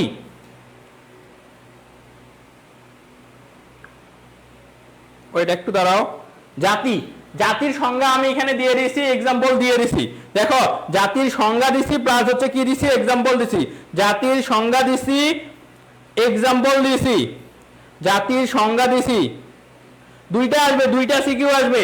দেখো জাতির সংজ্ঞা প্লাস কি, সংজ্ঞা প্লাস উদাহরণ একদম খাঁটি বাংলা ভাষায় বুঝাই দিছি যে দেখো ঠিক আছে সংজ্ঞাটা এটা একটু বড়ই হবে, ঠিক আছে, কিন্তু জাস্ট জিনিসটা মনে রাখো যে এখানে যেটা বলা হয়েছে সেটা হচ্ছে যার ব্যক্তার্থ বেশি সেটা জাতি, যার ব্যক্তার্থ বেশি সেইটা জাতি, যার ব্যক্তত্ব বেশি সেটা জাতি। যেমন দেখো সকল মানুষ হয় জীব, এইখানে যে এই যে জীব বিধেয় পদটা আছে, এই জীব বিধেয় পদটা হচ্ছে আমার জাতি। এখানে লিখে দিয়েছি আমি শব্দে, দেখো জীব পদটি বিধেয় এবং উদ্দেশ্য পদ মানুষের সাথে সম্পর্কের দিক থেকে জাতি নামক বিধেয়, কারণ জীব পদটি মানুষের তুলনায় ব্যাপক ও বৃহত্তর, অর্থাৎ ব্যক্তত্বের দিক থেকে মানুষ পদের চেয়ে জীব পদ বৃহৎ, এই জন্য জীব পদটিকে মানুষ পদে জাতি বলে। কেউ যদি এটা যদি লিখে দিয়ে আসতে পারো ভাই, সে 3-3 পাবা, মাস 3-3 পাবা, 3-3 সে অবশ্যই পাবো। দেখো আমি ওইভাবেই সব সাজাই দিছি জাতি। এবার উপজাতি কি, যার ব্যক্তার্থটা কম সেটা হচ্ছে কি উপজাতি। তো দেখো ব্যক্তার্থ কম কার, দেখো এই যে বলছি যে কিছু জীব হয় মানুষ, এই যে মানুষ আছে না, এই মানুষ বিধেয় পদটার কি ব্যক্তার্থ কম, জীবের তো বেশি, তাই না? ওইটাই এখানে লিখছি বাংলা ভাষায়, খাঁটি বাংলা ভাষায় এগুলো সব লিখে দিচ্ছে এখানে। জাস্ট একবার রিডিং দিবা, রিডিং দিলে জিনিসটা বলেই দিলাম যে ব্যক্তার্থ বেশি জীব, ব্যক্তার্থ কম উপজাতি, ব্যক্তার্থ বেশি জাতি, ব্যক্তার্থ কম উপজাতি, এটা জাস্ট মনে রাখবা, শেষ। এরপর দেখো, এরপর এটা ঘতে আসবে 100%, কোনো না কোনো বোর্ডে এই প্রশ্ন পাবাই তুমি। এটা ঘ নাম্বারে আসবে, জাতি আর উপজাতির পারস্পরিক সম্পর্ক।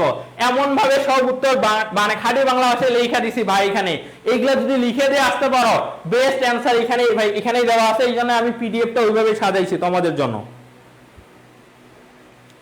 দেখো এখানে কি বলছে, প্রথমে ফোকাস করবা যে কি, যে এই দুটা হচ্ছে কি শ্রেণীবাচক যে সংজ্ঞা দেওয়া আছে প্রথমে। এখন দেখো, এখন এটা যদি ঘতে আসে, ঘতে আসলে মার্কস পাওয়ার ট্রিক্সটা কি, কিভাবে আমি একটু ভালো মার্কস পাবো, সেটা হচ্ছে কি, সেটা হচ্ছে তোমার সবার আগে তোমার এই জাতি আর উপজাতি যখন তুমি সম্পর্ক লিখতে যাচ্ছ, সবার আগে তোমাকে জাতি আর উপজাতির সংজ্ঞা দিতে লাগবে প্লাস উদাহরণ দিতে লাগবে। কি সবার আগে তুমি যখন সংজ্ঞার উদাহরণ দিবা, তারপরে তোমার হচ্ছে কি সম্পর্কে যাইতে লাগবে।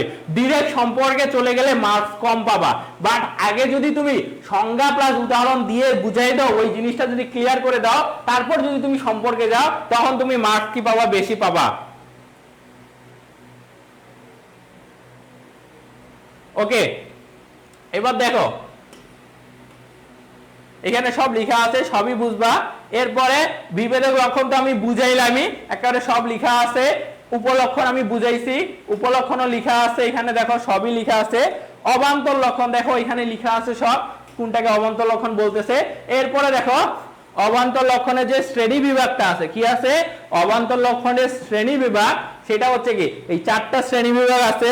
এইখানে দেখো সবকিছু দেওয়া আছে, যে শ্রেণীগত অবিচ্ছেদ্য অবান্তর লক্ষণ কোনটা, শ্রেণীগত বিচ্ছেদ্য অবান্তর লক্ষণ কেন হইলো, একবারে সব লিখে দিছি এখানে। তারপর ব্যক্তিগত অবিচ্ছেদ্য, ব্যক্তিগত বিচ্ছেদ্য, এটা আছে। এরপরে যেটা সব থেকে বেশি ইম্পর্টেন্ট, সেটা হচ্ছে কি, সেটা হচ্ছে এই গুরুত্বপূর্ণ সংজ্ঞা। এটা কতে আসার মতো গুরুত্বপূর্ণ।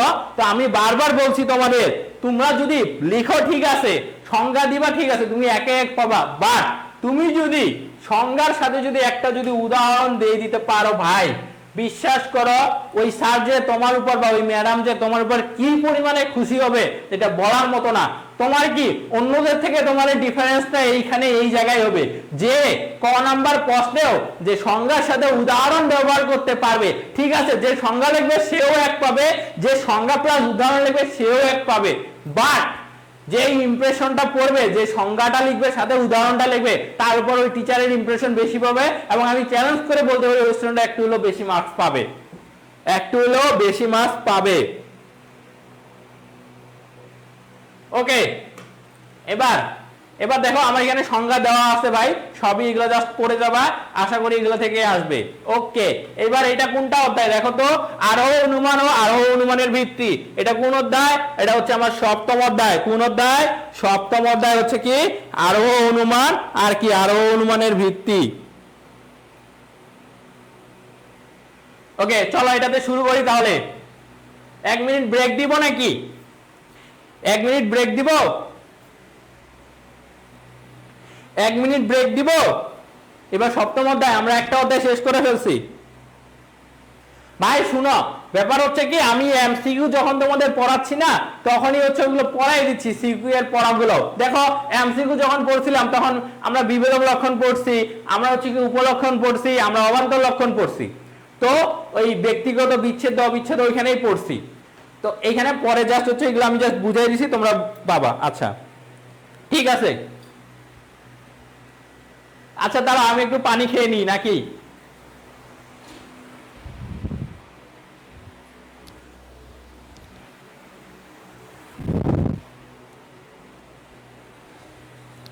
ব্রেক না, ব্রেক না, এখনই শুরু করব, জাস্ট একটু রিফ্রেশ হয়ে নাও। দাঁড়াও,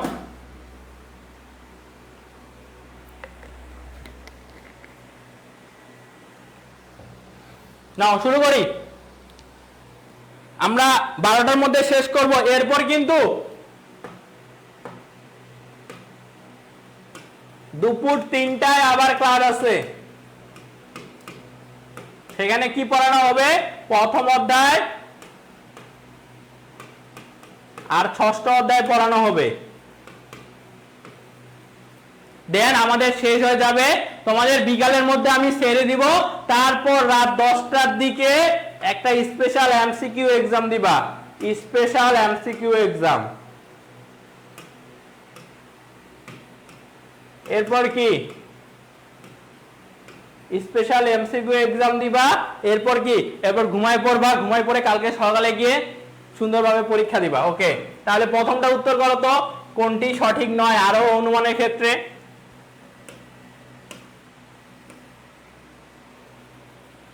জিওগ্রাফি ক্লাস থাকবে, জিওগ্রাফি ক্লাস থাকবে, জিওগ্রাফি ক্লাসও হবে।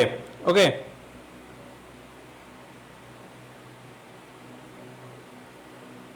সবখানে পিডিএফ দেওয়া হয়, আমাদের সবখানে দেওয়া হয় পিডিএফ। হ্যাঁ, সন্ধ্যার আগে বিকালের মধ্যে সেরে যাবে, বললাম তো ওই 3টা থেকে হাইয়েস্ট 5টা পর্যন্ত ক্লাস করব আমরা, বা 5:30 ধরলাম। আচ্ছা দেখো, আরোহ অনুমানের ক্ষেত্রে সঠিক নয় বলছে। তো আরোহ অনুমানে কি হয়, সিদ্ধান্ত আশ্রয় বাক্য থেকে ব্যাপক হয়। সিদ্ধান্ত কি একটা সার্বিক যুক্তিবাক্য হয়, সংশ্লেষক যুক্তিবাক্য বিশ্লেষক। এখন কোনটা হবে না, দেখো আরোহ অনুমানের ক্ষেত্রে কি জানো, আরোহ অনুমানে যে যুক্তিবাক্যটা সেটা সংশ্লেষক প্রকৃতির হয়। অর্থাৎ এখানে যে উদ্দেশ্য পদ সম্পর্কে যে বিধেয় পদে যে কথাটা বলা হয় সেটা হচ্ছে কি, সেটা যাত্রার্থর বাইরে একটা অতিরিক্ত গুণকে উল্লেখ করে। যখন আমি বলতেছি সকল মানুষ হয় মরণশীল,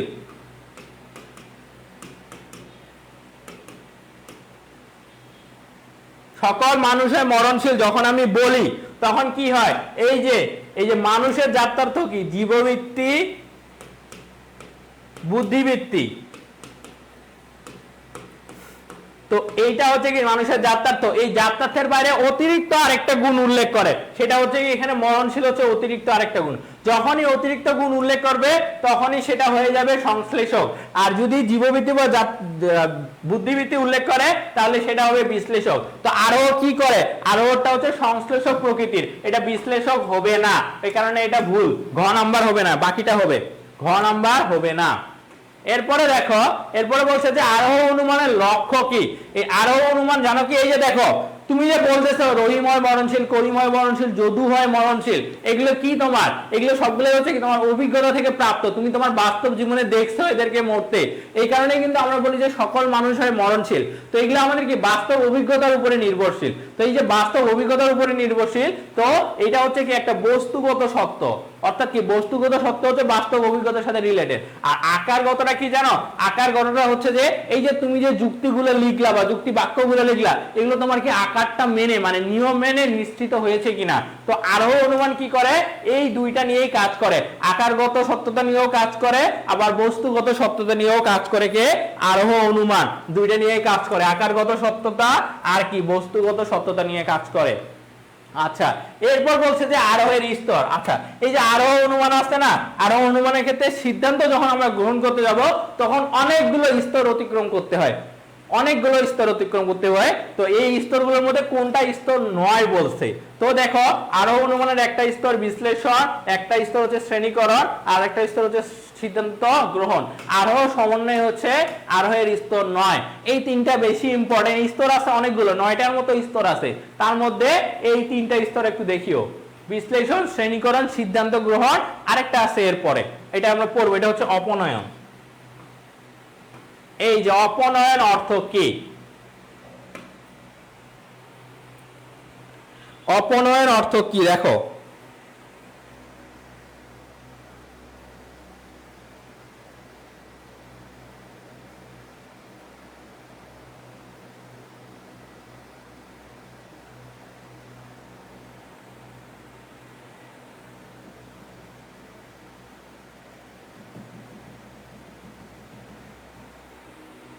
এই অপনয়ন অর্থ কি জানো, অপনয়ন অর্থ হচ্ছে বর্জন। কি বর্জন, অপনয়ন অর্থ কি বর্জন। এখন বর্জন কি জাস্ট কেমন ব্যাপারটা মনে রাখো, যে যখন আমরা আরোহের ক্ষেত্রে যখন আমরা সিদ্ধান্ত গ্রহণ করতে যাব তখন কি অনেক অপ্রাসঙ্গিক বিষয় চলে আসে, তোমার কাছে অনেকগুলো আছে, ধরো তুমি সিদ্ধান্ত গ্রহণ করবে তোমার কাছে 10টা আছে, তো তার মধ্যে তুমি দেখো কোনগুলো অপ্রাসঙ্গিক, ধরো এর মধ্যে 5টাই অপ্রাসঙ্গিক, ওই 5টা অপ্রাসঙ্গিককে বাদ দিয়ে দাও। এই যে অপ্রাসঙ্গিক বিষয়গুলো যে বাদ দেওয়া যায়, এই জন্য অপনয়ন হচ্ছে আরোহের আরেকটা স্তর। তো এইটা অর্থ হচ্ছে বর্জন। কি বর্জন বা বাদ দেওয়া, বর্জন বা বাদ দেওয়া। ওকে, এরপর বলছে আরোহমূলক লম্ফ কি। এই যে আরোহমূলক লম্ফ, এই যে দেখো আরোহের ক্ষেত্রে যে আমরা বিশেষ দৃষ্টান্ত ক খ গ ঘ, এরপরে কিন্তু সিদ্ধান্ত নিয়ে নিই সকল সম্পর্কে। তো এখানে কিন্তু কি হয়, আমার দেখো এই সকল মানুষ, দুনিয়ায় কত মানুষ আছে, এই সকল মানুষকে আমার পক্ষে গোনা সম্ভব, গোনা তো সম্ভব না। তো এই কারণে আমরা কি করি, বিশেষ কয়েকটা দৃষ্টান্ত দেখাই, এরপর একটা সার্বিক সিদ্ধান্তে চলে যাই। তো এই যে আমি চলে যাই, এই মাঝখানে কিন্তু আমি একটা অনেক বিশাল একটা লাভ দিই। কি দিই, লাভ দিই। এটাই হচ্ছে কি আরোহমূলক লম্ফ। এখানে আরোহমূলক লম্ফটা হচ্ছে কি জানো, বিশেষ থেকে সার্বিকে গমন করা। বিশেষ থেকে কি সার্বিকে গমন করাটা হচ্ছে আরোহমূলক লম্ফ। কি আমার বিশেষ থেকে সার্বিকে গমন করা।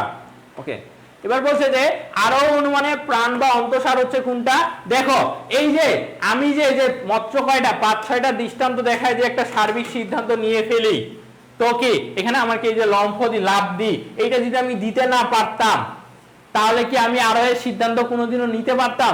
আরোহের সিদ্ধান্ত কোনোদিনও নিতে পারবো না। এই কারণে আরোহের প্রাণ বা অন্তঃসার বলা হয় আরোহমূলক লম্ফকে। কেন?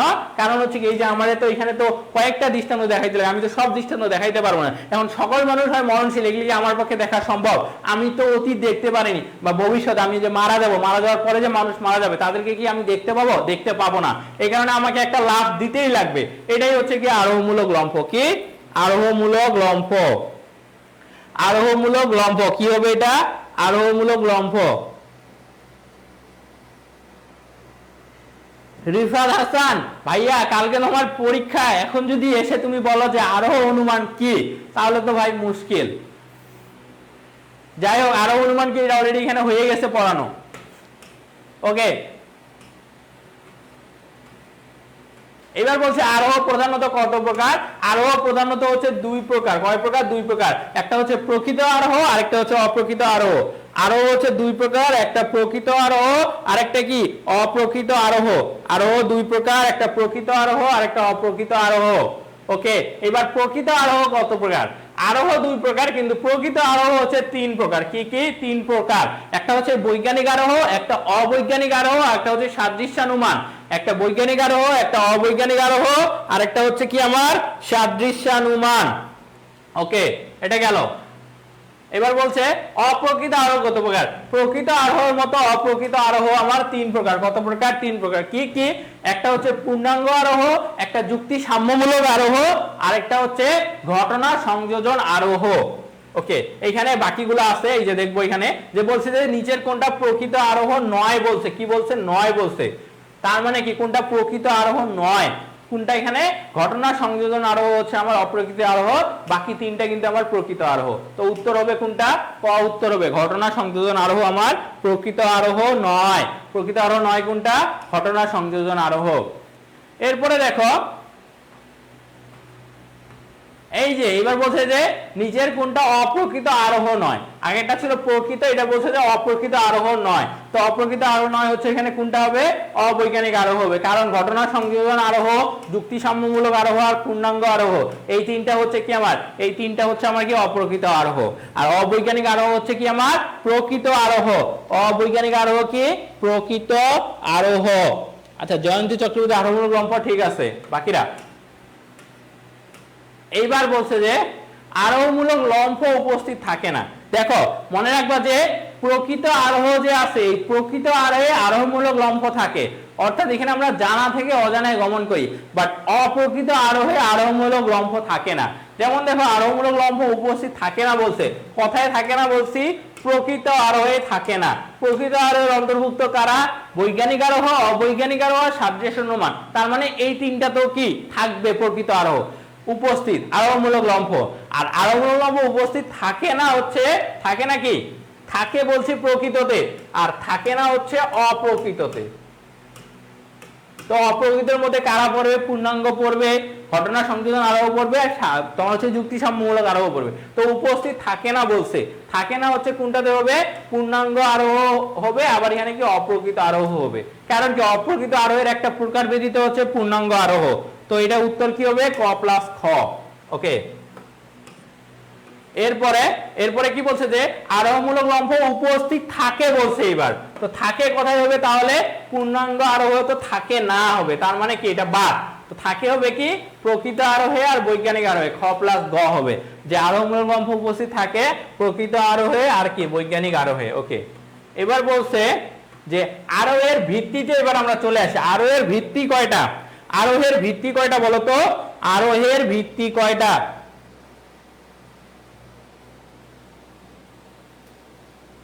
আরোহের ভিত্তি কয়টা? আরোহের ভিত্তি হচ্ছে আমার 2টা। কি কি? একটা হচ্ছে আকারগত ভিত্তি আর একটা হচ্ছে বস্তুগত ভিত্তি। আরোহের ভিত্তি হচ্ছে আমার 2টা, একটা আকারগত ভিত্তি, একটা বস্তুগত ভিত্তি। একটা আকারগত ভিত্তি, একটা হচ্ছে বস্তুগত ভিত্তি। এটা সপ্তম অধ্যায়। সপ্তম অধ্যায় থেকে 2টা সিকিউ থাকবে। সপ্তম অধ্যায় থেকে 2টা সিকিউ থাকবে। আমি শেষ ক্লাসে বলে দিব, 3টার ক্লাসে বলে দিব কয়টা থেকে কয়টা সিকিউ থাকবে আর কয়টা অ্যান্সার করবো বা কিভাবে অ্যান্সার করবো আমি এটা বলে দিব। ওকে, আর এর ভিত্তি হচ্ছে কয়টা? 2টা। এইবার এই যে আর এর ভিত্তি কোনটা? একটা হচ্ছে কি বস্তুগত ভিত্তি আর একটা হচ্ছে কি আকারগত ভিত্তি। কয়টা? 2টা। আর এর ভিত্তি 2টা, একটা বস্তুগত একটা আকারগত। আর এর ভিত্তি 2টা, একটা বস্তুগত একটা আকারগত। এরপরে দেখো, এরপর বলছে যে আরোহের আকারগত ভিত্তি কয়টা? ভিত্তি কয়টা ঠিক আছে, আবার আকারগত ভিত্তি হচ্ছে কয়টা জানো? 2টা। একটা প্রকৃতির নিয়মানুবর্তিতা নীতি আর একটা হচ্ছে কার্যকারণ নিয়ম। এই যে এরপরে আছে আকারগত ভিত্তিগুলো কি কি? একটা হচ্ছে প্রকৃতির নিয়মানুবর্তিতা নিয়ম হবে আর একটা হচ্ছে কার্যকারণ নিয়ম হবে। প্রকৃতির নিয়মানুবর্তিতা নিয়ম হবে আর একটা কি হবে আমার? কার্যকারণ নিয়ম হবে। প্রকৃতির নিয়মানুবর্তিতা নীতি হবে আর একটা কি হবে? কার্যকারণ নিয়ম হবে, যেগুলো হচ্ছে কি আরোহের আকারগত ভিত্তি। এরপর আরোহের বস্তুগত ভিত্তি কয়টা? আরোহের আকারগত ভিত্তিও যেমন 2টা, আরোহের বস্তুগত ভিত্তিও হচ্ছে কয়টা? 2টা। আরোহের বস্তুগত ভিত্তি কয়টা আমার? 2টা হবে। কয়টা হবে? 2টা হবে। ওকে, এরপর আরোহের বস্তুগত ভিত্তিগুলো কি কি? সেটা হচ্ছে একটা হচ্ছে নিরীক্ষণ আর একটা হচ্ছে পরীক্ষণ। আরোহের বস্তুগত ভিত্তি হচ্ছে নিরীক্ষণ, পরীক্ষণ, আর এই প্রকৃতির নিয়ম আর কার্যকরণ নিয়ম হচ্ছে আকারগত ভিত্তি। কোন ভিত্তি? আকারগত ভিত্তি।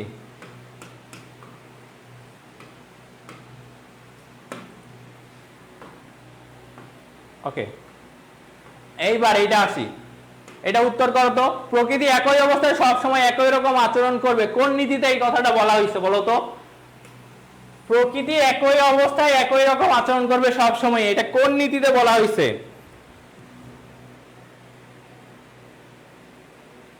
প্রকৃতি একই সময় একই রকম আচরণ করবে, এটা তোমার কোন নীতিতে বলছে? এটা উত্তর করো। এটা হচ্ছে কি বলছে? প্রকৃতির নিয়মানুবর্তিতা নীতিতে বলা হয়েছে যে প্রকৃতি একই অবস্থায় একই রকম আচরণ করবে। আজকে যদি অগ্নি দহন কার্য সম্পূর্ণ করে তাহলে ভবিষ্যতে অগ্নি ওই কাজটা করবে। আজকে যদি পানি তোমার তৃষ্ণা নিবারণ করে তাহলে ভবিষ্যতে পানি তোমার কি করবে? তৃষ্ণা নিবারণ করবে। ওকে, এইবার দেখো, এবারে প্রশ্নটা হচ্ছে প্রকৃতি যে একই অবস্থায় একই রকম আচরণ করবে এর দ্বারা কি বোঝানো হয়েছে? এর দ্বারা বোঝানো হয়েছে যে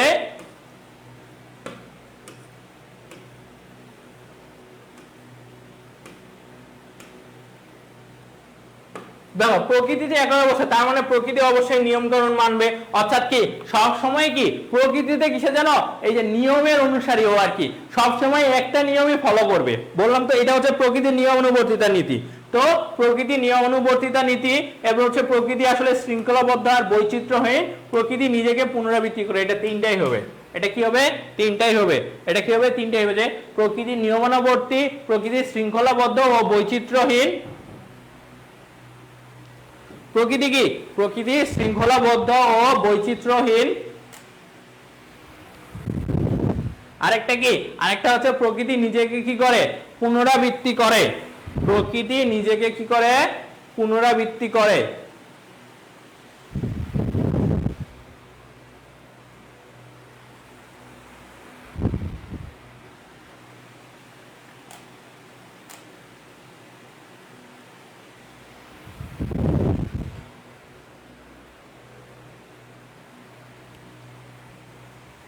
আচ্ছা একটু দাঁড়াও জাস্ট।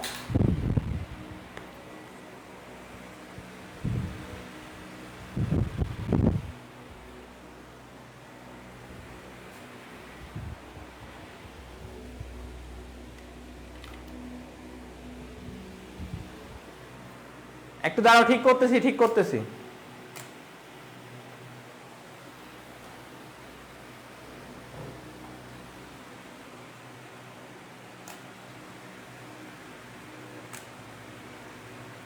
ওটা একটু দাঁড়াও।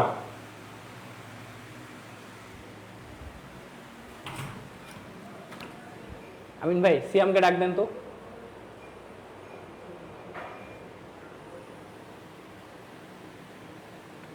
তাড়াতাড়ি ওই দাঁড়াও, ঠিক করতেছি, দাঁড়াও।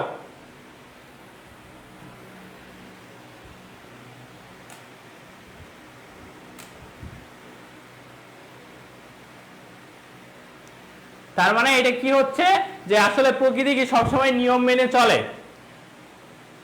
এর পাশাপাশি প্রকৃতি নিজে হচ্ছে কি আমার শৃঙ্খলাবদ্ধ আর বৈচিত্র্যহীন, আর প্রকৃতি নিজেকে কি করে পুনরাবৃত্তি করে, অর্থাৎ ওই যে বললাম আজকে যেমন তোমার অগ্নি কি দহন কার্য সম্পূর্ণ করতেছে, ভবিষ্যতে কিন্তু অগ্নি হচ্ছে কি দহন কার্য সম্পূর্ণ করবে, অগ্নি কি করবে আমার দহন কার্য সম্পূর্ণ করবে। ক্যামেরা আটকে গেছে।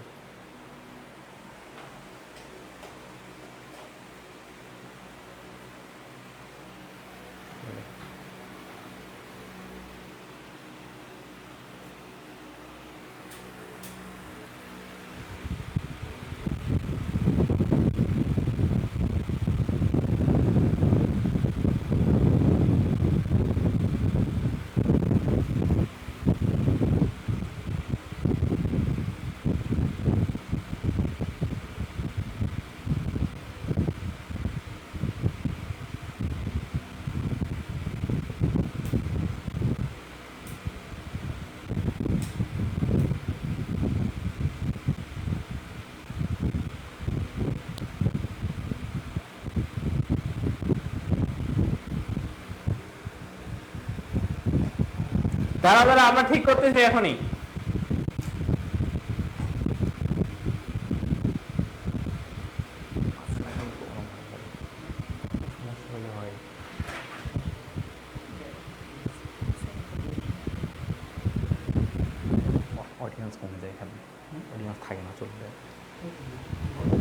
ঠিক আছে, দেখো আশা করি ঠিক হয়ে গেছে এখন। আচ্ছা, এটার জন্য হচ্ছে দুঃখিত, একটু সমস্যা করতেছে, আশা করি সবাই এটা ক্ষমা সুন্দর দৃষ্টিতেই দেখবা। তো দেখো এখন ঠিক হয়ে গেছে, আমরা পরের প্রশ্নে চলে যাই। দেখো প্রকৃতি সর্বদাই কিসের অনুসারী, আমি একটু আগে বললাম যে প্রকৃতি সর্বদাই তোমার নিয়ম মেনে চলে, প্রকৃতি সর্বদাই নিয়মের অনুসারী। তোমরা একটু দ্রুত জয়েন করে ফেলো, প্রকৃতি সর্বদাই নিয়মের অনুসারী। ভাই এটা রাজশাহী বোর্ড না ভাই, এটা সব বোর্ডের জন্য ইম্পর্টেন্ট, প্রত্যেকটা বোর্ডের জন্য ইম্পর্টেন্ট এই এমসিকিউ গুলো। বললাম তো ভাই কালকে পরীক্ষা দিবা, পরীক্ষাটা যা শুধু দিয়ে আসো কালকে, তারপর আমাকে যা বলার বলিও। কালকের পরীক্ষাটা আগে দিয়ে আসো, যাও আগে এগুলো পড়ো ভাই, এগুলোই পড়ো। আর কি পড়বা, শেষ সময় আসে সবকিছু পড়তে গেলে তো ভাই সমস্যা, এই জন্য আমার উপর বিশ্বাস রাখে এগুলো পড়ে ফেলো। এটা হইলো প্রকৃতি সর্বদা কিসের অনুসারী, নিয়মের অনুসারী। ওকে ভাই, শেষ সময় আসে এত কিছু তো পড়ার ভাই কেমনে হবে আমাকে বলো। ওকে এটা গেল, এরপরে যেটা আছে সেটা হচ্ছে যে প্রকৃতির নিয়ম যে আছে, এই প্রকৃতির নিয়মটা আসলে একটা মৌলিক নিয়ম, এটা একটা স্বতঃসিদ্ধ নিয়ম, অর্থাৎ কি প্রমাণিত নিয়ম একটা, এটা হচ্ছে কি নিয়মের অনুরূপ, এটা তিনটাই হবে। এটা একটু দেখো যে আমাদের যে প্রকৃতি আছে, এই প্রকৃতির নিয়ম হচ্ছে আমার মৌলিক নিয়ম, একটা স্বতঃসিদ্ধ নিয়ম, একটা নিয়মের অনুরূপ, ক খ গ তিনটাই হবে, প্রকৃতির নিয়ম তিনটাই হবে। ওকে এবার বলছে যে আরোহের কূটাভাস। কূটাভাস মানে হচ্ছে তোমার ব্যাপারটা হচ্ছে কি, দেখো আপাত দৃষ্টিতে দেখে মনে হবে যে এটা মিথ্যা, কিন্তু আসলেই সেটা সত্য। ব্যাপারটা এমন, মানে কি প্যারাডক্স, এটা তোমরা পড়বা, একটা টার্ম আছে, লিটারেরি টার্ম আছে প্যারাডক্স। এটা যখন তোমরা অ্যাডমিশন ভর্তি পরীক্ষা দিবা তখন এই টার্মটা পাবা, যখন লিটারেচার পড়বা, ফিগার অফ স্পিচ পড়বা ইংরেজিতে তখন পাবা। তো কুটাভাস, এটা যে প্যারাডক্স, এই মতটার আসলে প্রবক্তা হচ্ছে যে ভদ্রলোক, ওনার নাম হচ্ছে মিল। কি নাম? মিল, জেএস মিল। ওনার নাম হচ্ছে কি? মিল, জেএস মিল। ওকে ঠিক আছে। এরপর এই যে কুটাভাস শব্দের অর্থ, এটা হচ্ছে কি জানো, এটা হচ্ছে এটার মানে হচ্ছে আপাত অসঙ্গত মতবাদ। আচ্ছা দেখো ব্যাপারটা কেমন, এটা কার সাথে রিলেটেড জানো? প্রকৃতির নিয়মানুবর্তিতার নীতির সাথে রিলেটেড এই কুটাভাসটা। তো ব্যাপারটা আসলে কেমন,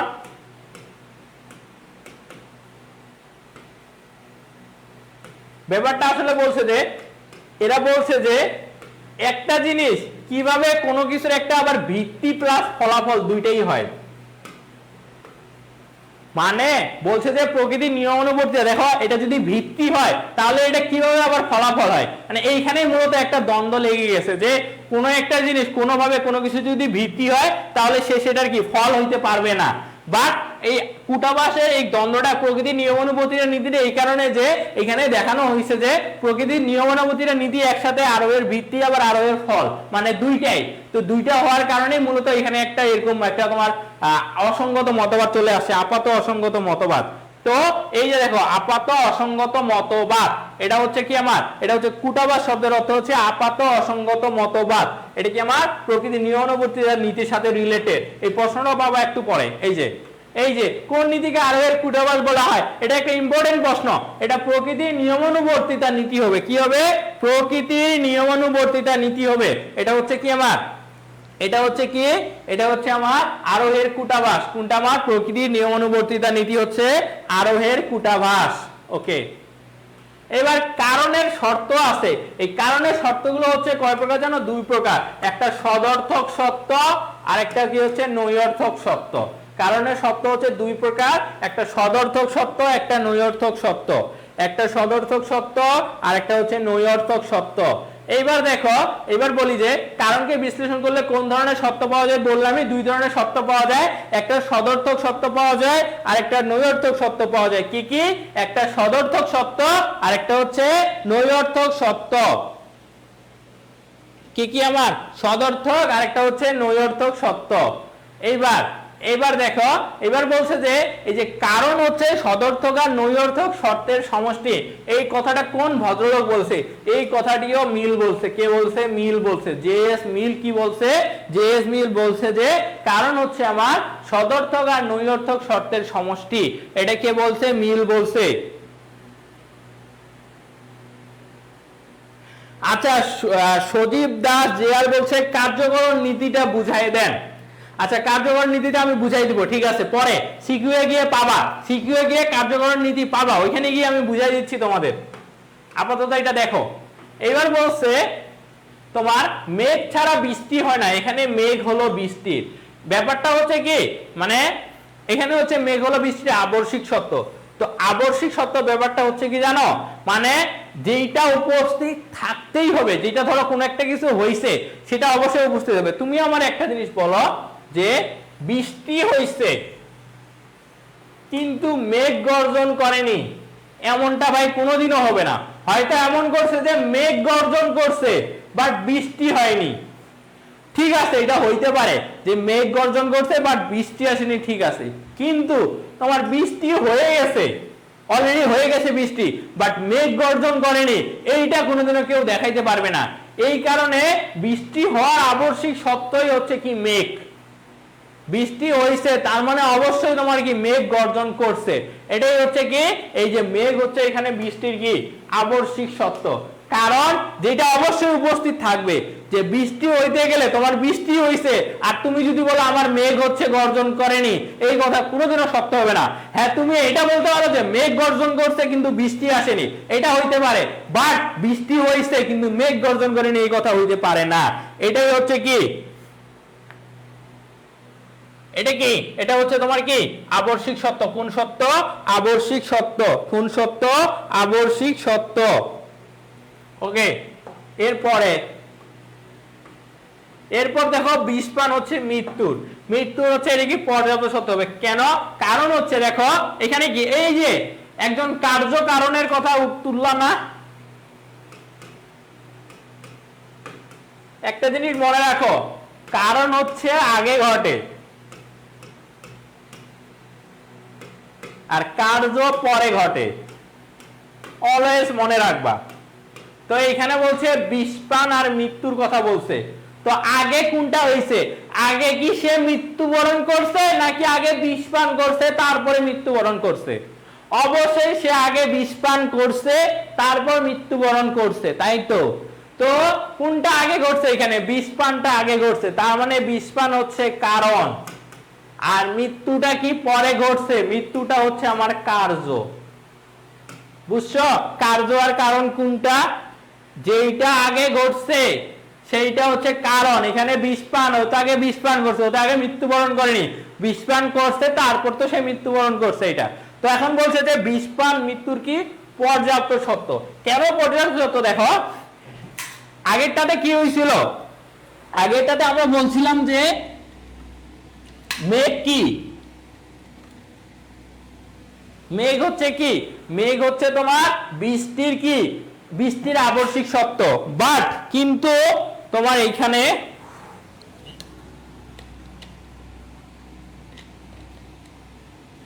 এইখানে কি, এইখানে যেটা হয়েছে সেটা কি, সেটা হচ্ছে তোমার যে এখানে কিন্তু শুধু যে বিষপান হচ্ছে মৃত্যুর একমাত্র কারণ, মানে ব্যাপারটা কিন্তু এমন না। মৃত্যু কি বিষপান ছাড়াও সর্প দংশনে মানে সাপের দংশনে হইতে পারে, আত্মহত্যা করেও কেউ মৃত্যুবরণ করতে পারে, কেউ হচ্ছে কি দুর্ঘটনায় কেউ মৃত্যুবরণ করতে পারে। তো এর কিন্তু আরো অনেকগুলো হচ্ছে কি আছে, কারণ আছে। তো এই কারণে বিষপান হচ্ছে মৃত্যুর কি পর্যাপ্ত সত্য। কি সত্য? পর্যাপ্ত সত্য। ইয়েস, তাহলে গেল এটা। এরপরে এরপরে কারণের মূল বৈশিষ্ট্য। কারণের মূল বৈশিষ্ট্য হচ্ছে কয়টা জানো? দুইটা। একটা হচ্ছে গুণগত বৈশিষ্ট্য, একটা হচ্ছে পরিমাণগত বৈশিষ্ট্য। কারণের মূল বৈশিষ্ট্য কয়টা?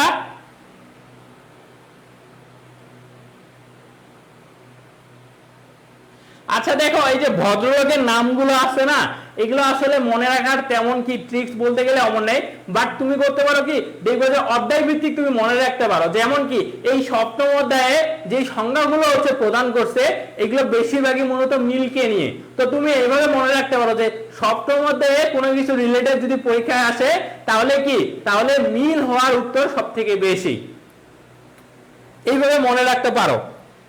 ওকে, গেল। কারণের মূল বৈশিষ্ট্য কয়টা? দুইটা। কয়টা আমার? দুইটা। কারণের মূল বৈশিষ্ট্য দুইটা। এবার বলছে এই যে গুণগত আর পরিমাণগত লক্ষণ, গুণগত লক্ষণ আর পরিমাণগত লক্ষণ, এই দুইটা হচ্ছে কি, এই দুইটা হচ্ছে কারণের বৈশিষ্ট্য। কারণের বৈশিষ্ট্য। এটা গেল। এরপর এরপর হচ্ছে এই যে দেখো, কারণ হলো কার্যের। এগুলো যে কোনোটাই আসতে পারে, মনে রাখবা যে অব্যবহৃত সাক্ষাৎ শর্তহীন অপরিবর্তনীয় পূর্ববর্তী ঘটনা। অপরিবর্তনীয় পূর্ববর্তী ঘটনা হচ্ছে কি আমার কারণ।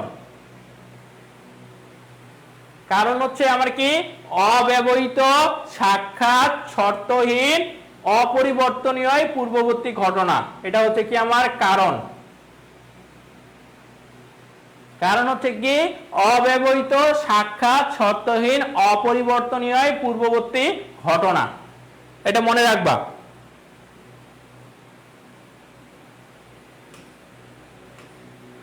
এবার কারণ ও কার্য পরস্পর। কারণ ও কার্য পরস্পর, দেখো যেমন ওই যে জাতি আর উপজাতি পাইছিল না পরস্পর সাপেক্ষ পদ, তেমনি কার্য আর কারণ হচ্ছে আমার কি সাপেক্ষ পদ। কি কার্য আর কারণ হচ্ছে কি এই দুটাই পরস্পর হচ্ছে কি পদ আমার? সাপেক্ষ পদ। কার্য আর কারণ পরস্পর দুটাই হচ্ছে কি আমার সাপেক্ষ পদ। কোন পদ? সাপেক্ষ পদ। আচ্ছা, এবার দেখো পরিমাণের দিক থেকে তুমি যদি ধরো, তাহলে কার্য আর কারণ হচ্ছে সমপরিমাণ, মানে একই পরিমাণের দিক থেকে কার্য আর কারণ হচ্ছে সমপরিমাণ। পরিমাণের দিক থেকে কার্য আর কারণ হচ্ছে কি আমার সমপরিমাণ। এবার বলছে যে কারণের পরিমাণগত বৈশিষ্ট্য বিদ্যমান থাকে। কারণের পরিমাণগত বৈশিষ্ট্য দুইটা জিনিস বিদ্যমান থাকে, একটা হচ্ছে তোমার বস্তুর অবিনশ্বরতা আর একটা হচ্ছে শক্তির অবিনশ্বরতা। কারণের পরিমাণগত বৈশিষ্ট্যে দুইটা জিনিস থাকে, একটা হচ্ছে বস্তুর অবিনশ্বরতা আর একটা হচ্ছে কি আমার শক্তির অবিনশ্বরতা। বস্তুর অবিনশ্বরতা, শক্তির অবিনশ্বরতা। ওকে, এরপরে এই যে এইখানে আমি পড়াই দিচ্ছি, এটা তোমার সিকিউ এ পড়ে গিয়ে আর পড়াবো না, বুঝাই দিচ্ছি একেবারে। এইখানে যে বলছে যে একই কার্য বিভিন্ন সময় বিভিন্ন কারণ দ্বারা সংগঠিত হতে পারে, এটাকে কোন মতবাদের মূল কথা? যেমন দেখো, যেমন আমি তোমাদের বললাম না এই যে মৃত্যু,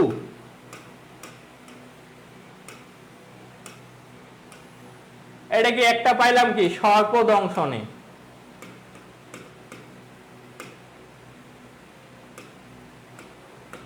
আরেকটা কিসে পাইলাম? আত্মহত্যায়, আরেকটা কিসে পাইলাম? বিষপানে, আরেকটা কিসে পাইলাম? দুর্ঘটনায়। তাহলে কি দেখো আগে কোনটা ঘটছে বলো তো? আগে কিন্তু সাপ কামড়াইছে, এরপরে কিন্তু তোমার মৃত্যু হয়েছে, তার মানে সর্পদংশন হচ্ছে আমার এখানে কারণ। আত্মহত্যা, আগে কি আত্মহত্যা করছে তারপর মৃত্যুবরণ করছে, নাকি আগে মৃত্যুবরণ করছে তারপর আত্মহত্যা করছে? আগে কি, আগে তো ভাই আত্মহত্যা করছে, তার মানে এটা একটা কারণ। আগে বিষপান করছে তারপর মৃত্যুবরণ করছে, এটা একটা কারণ। আগে দুর্ঘটনা ঘটছে তারপর মৃত্যুবরণ করছে, এটা আরেকটা কারণ। এগুলো হচ্ছে কি কারণ। এই দেখো, আর এখানে পরে কোনটা ঘটছে? মৃত্যু। তার মানে মৃত্যু হচ্ছে কি আমার কার্য। তো বলছে যে একই কার্য, এই যে দেখো একই কার্য, এই যে মৃত্যু কার্যটা বিভিন্ন সময় বিভিন্ন কারণ দ্বারা সংঘটিত হতে পারে। দেখো মৃত্যু কার্যটা এক সময় সর্পদংশনের কারণ হচ্ছে, এক সময় আত্মহত্যার কারণ হচ্ছে, এক সময় বিষপানের কারণ হচ্ছে, এক সময় হচ্ছে দুর্ঘটনার কারণ হচ্ছে। এই যে মতবাদটা আছে এইটাকেই বলা হয় বহু কারণবাদ। কি বলা হয়? বহু কারণবাদ বলা হয়। কোন মতবাদ? বহু কারণবাদ। অর্থাৎ এখানে একটা কার্য থাকবে, এই একটা কার্যে অনেকগুলো স্বতন্ত্র কারণ হচ্ছে কি উৎপন্ন করবে। বুঝছো? বহু কারণবাদ। হ্যাঁ, হার্ট অ্যাটাকও হইতে পারে। এগুলো হচ্ছে কি বহু কারণবাদ। এই মতবাদটা, এইটা থেকে পরীক্ষায় একটা প্রশ্ন থাকবে যে বহু কারণবাদটা, বহু কারণবাদ নিয়ে একটা থাকবে, আর বহু কারণবাদ মতবাদটা গ্রহণযোগ্য কিনা এই গ আর ঘ নিয়ে একটা প্রশ্ন থাকবে পরীক্ষায়। এটা আমরা দেখবো একটু পরে।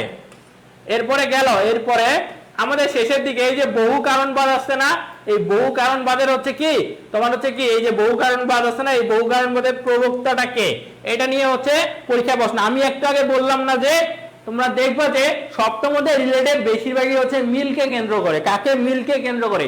এইভাবে কে কি বলছে এগুলো মনে রাখতে পারো। তো এই বহু কারণবাদের প্রবক্তা হচ্ছে এই মিল। কে? মিল, জে.এস. মিল। এরপরে দেখো, এরপর দেখো, আচ্ছা এবার বলছে যে একাধিক কারণ মিলে একটি মিশ্র কার্য সৃষ্টি করাকে কি বলে?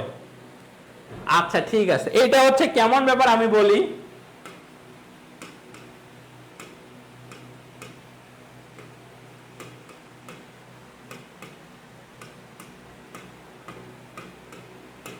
অক্সিজেন প্লাস হাইড্রোজেন কি হবে? পানি।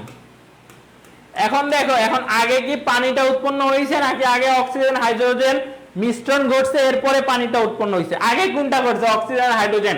তাহলে এগুলো কি হবে? তাহলে এগুলো হচ্ছে কি কারণ হবে। কি হবে আমার? এগুলো কারণ হবে। আর পানিটা হয়ে যাবে কি কার্য। কারণটা কি পরে হয়েছে। এখন বলছে যে তোমার বহু কারণবাদে কি হয়েছিল?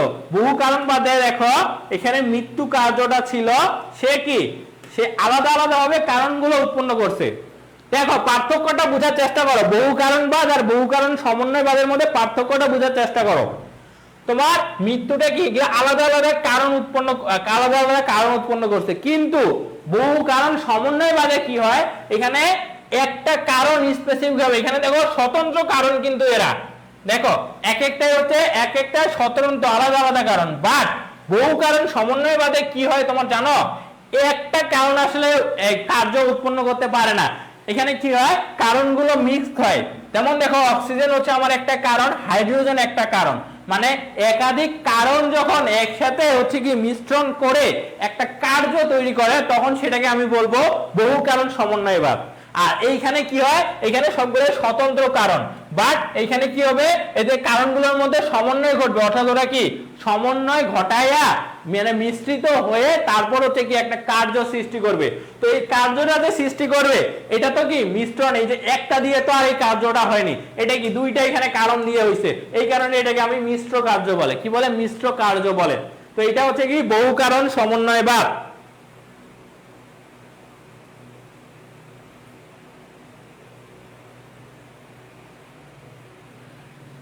কি বলছি বুঝছো? বহু কারণ সমন্বয়বাদ। আশা করি এটা বুঝছো।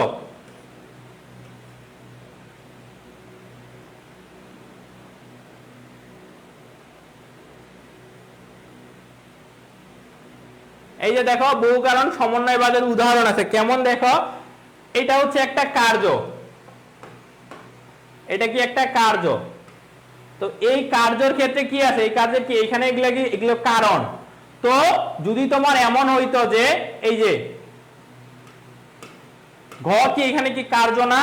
এটা যদি ক খ গ এমন ভাবে থাকতো আলাদা আলাদা ভাবে, এটা হইতো কি? এটা হইতো বহু কারণবাদ। বহু কারণবাদ। আর যখন হচ্ছে এমন হয়ে যাবে, এই যে ঘ আছে না, এই যে আছে না, এই যে ক প্লাস খ প্লাস হচ্ছে কি গ, এই তিনটা মিলে যখন একসাথে মিশ্রিত হয়ে যখন ঘ উৎপন্ন করবে, তখন এটা হবে বহু কারণ সমন্বয়। আর যখন আলাদা আলাদা হবে, এই যে ক খ গ আলাদা আলাদা হচ্ছে কারণ হবে, তখন এটা হবে বহু কারণ বাদ। এই দুইটা খুবই ইম্পর্টেন্ট, এটা মাথায় রাখিও। এটা হচ্ছে কি হবে তখন, বহু কারণ সমন্বয় হবে। কি হবে? বহু কারণ সমন্বয় হবে। কোনটা হবে আমার? বহু কারণ সমন্বয় হবে। আশা করি এটা বুঝছো। এরপরে আচ্ছা, এইখানে দেখো, যখন একাধিক কারণ পৃথক পৃথক কার্য উৎপন্ন না করে একসাথে মিলিতভাবে একটি মিশ্র কার্যকে উৎপন্ন করে, তখন বিভিন্ন কার্যের এই মিশ্রণকে কি বলে? আচ্ছা, এইখানে একটা ব্যাপার, এইটা আরেকটা ব্যাপার আমি বলি। দেখো, একটা ঘর ধরলাম, একটা ঘরে 50 ক্ষমতা সম্পূর্ণ বৈদ্যুতিক বাল্ব আছে।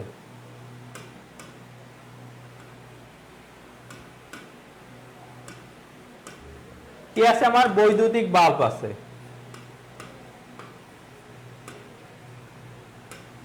সেটা কি দিবে? আলো দিবে না? আলো দিবে। ঘরটাতে আলো দিবে না? দেখো, আমার কথাটা একটু বোঝার চেষ্টা করো।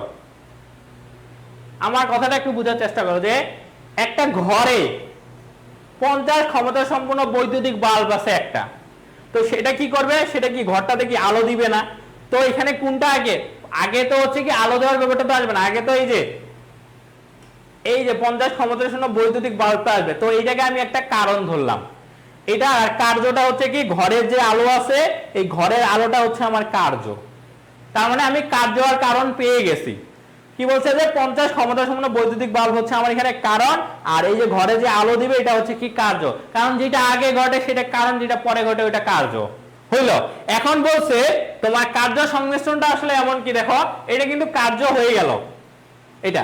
তো এখন হচ্ছে কি হবে দেখো, যে এখন যদি আমি 50 ক্ষমতা সম্পন্ন যদি 3টা বাল্ব নিই, অর্থাৎ 50 প্লাস 50 প্লাস 50, তো এই 3টা বাল্ব যখন নিব তখন কিন্তু এই 3টা বাল্ব মিলে যখন যে আলোটা দিবে এটা কি মিশ্রিত একটা আলো দিবে না? এই যে যখন একটা মিশ্রিত একটা হচ্ছে কি করবে, যে বলছে যে একাধিক পৃথক পৃথক কারণ, অর্থাৎ 50 বার এটা একটা আলাদা কারণ, 50 হচ্ছে কি 50 ক্ষমতা সম্পন্ন বৈদ্যুতিক বার এটা আরেকটা আলাদা কারণ, 50 হচ্ছে কি ক্ষমতা সম্পন্ন বৈদ্যুতিক বাতি এটা হচ্ছে আলাদা কারণ। যে দেখো, যখন একাধিক কারণ, কয়টা কারণ আমি পাইছি? একটা, দুইটা, 3টা কারণ পাইছি, পৃথক পৃথক কার্য উৎপন্ন না করে। অর্থাৎ আলো, এই যে 3টা আলো হইতো না, এইখান থেকে একটা আলো আসতো, এইখান থেকে একটা আলো আসতো, এইখান থেকে একটা আলো আসতো। তো এরা কি করতো? পৃথক পৃথক না থেকে উৎপন্ন না করে একসাথে মিলে যাবে। কত? একসাথে মিলে যাবে। 3×50 কত? 150। 150 কি হবে তাহলে? বৈদ্যুতিক ক্ষমতা সম্পূর্ণ কি হবে?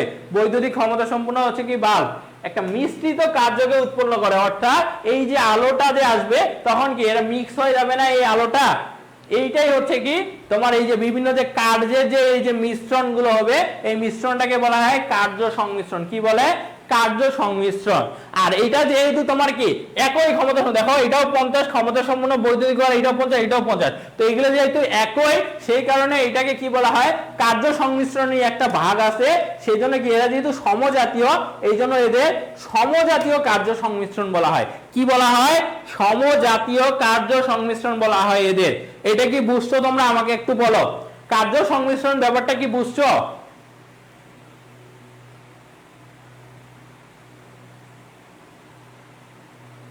কার্য সংমিশ্রণ ব্যাপারটা আমার বুঝছো?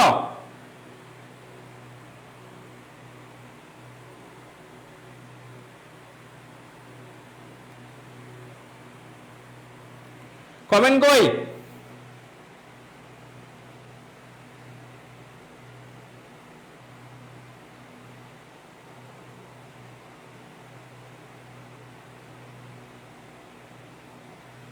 আশা করি এটা বুঝছো তোমরা, সমজাতীয়টা বুঝছো।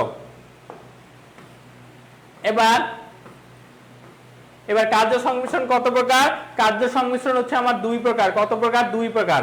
কয় প্রকার? 2 প্রকার। একটা সমজাতীয় কার্য সংমিশ্রণ আর একটা হচ্ছে ভিন্ন জাতীয় কার্য সংমিশ্রণ।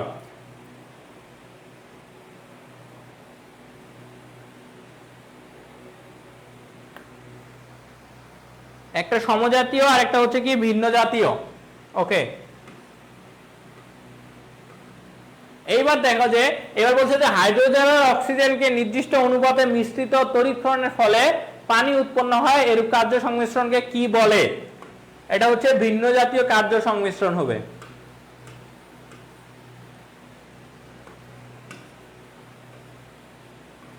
আচ্ছা আমাদের এমসিকিউ শেষ, আমাদের এমসিকিউ শেষ।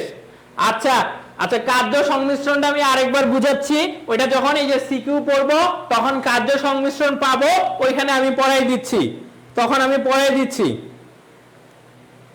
ওকে, তখন আমি পড়াই দিচ্ছি। তো দেখো এবার সপ্তম অধ্যায়ের সাজেশনে আমরা কি কি পড়বো দেখো। সপ্তম অধ্যায়ের সাজেশনে প্রথমে দেখো যে আরোহণ অনুমানের সংজ্ঞা, প্রকৃত আরোহ এর প্রকারভেদ, অপ্রকৃত আরোহের প্রকারভেদ, এটা লেস ইম্পর্টেন্ট। বাট এই যে আরোহের আকারগত ভিত্তি আছে, এই আকারগত ভিত্তি খুবই খুবই ইম্পর্টেন্ট। তার মধ্যে আবার এই প্রকৃতির নিয়মানুবর্তিতা নীতিটা গ নাম্বার প্রশ্নের জন্য খুবই গুরুত্বপূর্ণ, খুবই খুবই খুবই খুবই খুবই গুরুত্বপূর্ণ গ নাম্বারের জন্য, যে প্রকৃতির নিয়মানুবর্তিতা নীতি নিয়ে আলোচনা করতে বলতে পারে, কার্যকর নিয়মটা আসতে পারে, তবে এর থেকে এটা বেশি গুরুত্বপূর্ণ। তারপর কারণ আর শর্ত আসতে পারে, কারণের শর্ত পার্থক্য, এটা লেস ইম্পর্টেন্ট। তারপর কারণের বৈশিষ্ট্যটাও আসতে পারে, তার মধ্যে গুণগত বৈশিষ্ট্য তোমার হচ্ছে এটা আসতে পারে, তো এটা লেস ইম্পর্টেন্ট এগুলো, এই জন্য এগুলোতে খুব বেশি স্টার দেওয়া নাই, ওইটা একটা। আর আরেকটা যেটা সব থেকে বেশি ইম্পর্টেন্ট সেটা হচ্ছে এইটা, এই যে এই প্রশ্নটা কোনো না কোনো বোর্ডে অবশ্যই অবশ্যই আসবে।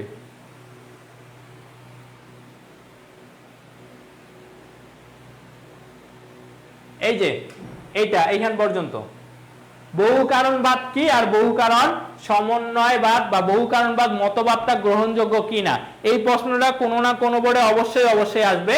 আর এই বহু কারণ সমন্বয়, তারপর হচ্ছে বহু কারণবাদ আর বহু কারণ সমন্বয়ের মধ্যে পার্থক্য, এটাও হচ্ছে তোমার একটু দেখতে পারো। আর কার্য সংমিশ্রণটাও দেখতে পারো, এটাও আসতে পারে, সমযোজিত কার্য সংমিশ্রণ আর ভিন্ন জাতীয় কার্য সংমিশ্রণ। তো এখন এখান থেকে কি পড়তে হবে, এই জিনিসটা লেখা আছে যে যা পড়তেই হবে এটা খুবই ইম্পর্টেন্ট, সেটা হচ্ছে এই তিনটা জিনিস পড়তেই হবে।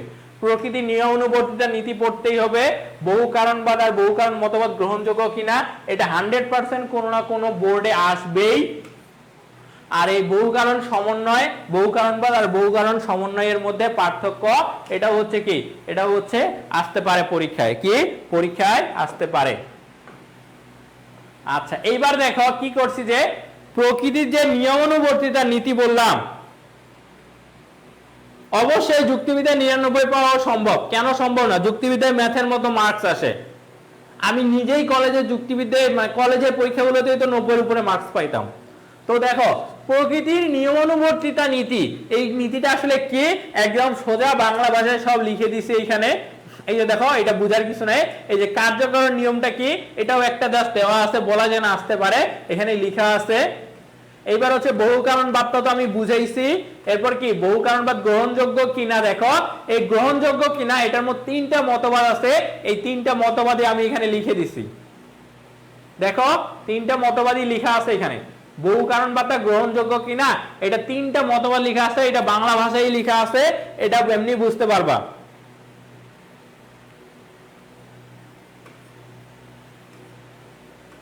এরপর এই যে তিনটা কারণ আছে, এই তিনটা কারণ লিখলেই হবে। এরপর বহু কারণ সমন্বয়বাদটা তো বুঝাইলাম। এবার হচ্ছে কি বহু কারণবাদ আর বহু কারণ সমন্বয়বাদের মধ্যে পার্থক্য সুন্দরভাবে এখানে লেখা আছে, এটা দেখবা। এরপর হচ্ছে গুরুত্বপূর্ণ সংজ্ঞা দেওয়া আছে, যে আরোহ, আরোহাত্মক লম্ফ, তারপরে এই যে আরোহের ভিত্তি, প্রকৃতি নিয়মানুবর্তিতা নীতি, কূটাভাস, শর্ত, তারপর হচ্ছে কি আমার এই যে কারণ, তারপর বহু কারণবাদ, কার্য সংমিশ্রণ, আর কি সমজাতীয় আর ভিন্ন জাতীয়। এখন কি তোমাদের একটা দাবি যে কার্য সংমিশ্রণটা বুঝিনি ভাইয়া, এটা একবার একটু বুঝাই দেন। আচ্ছা এটা এখন আমরা বুঝি একটু, কার্য সংমিশ্রণটা এখন একটু বুঝি। দেখো আমি কি বলছি তোমাদের, আমি বলছি যে আচ্ছা আমরা ওইটাতে গিয়ে আমি একটু বুঝাই দিই।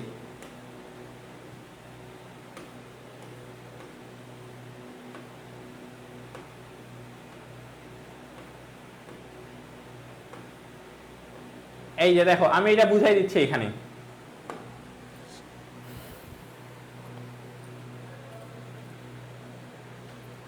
শোনো এটা কি হবে, দেখো একটা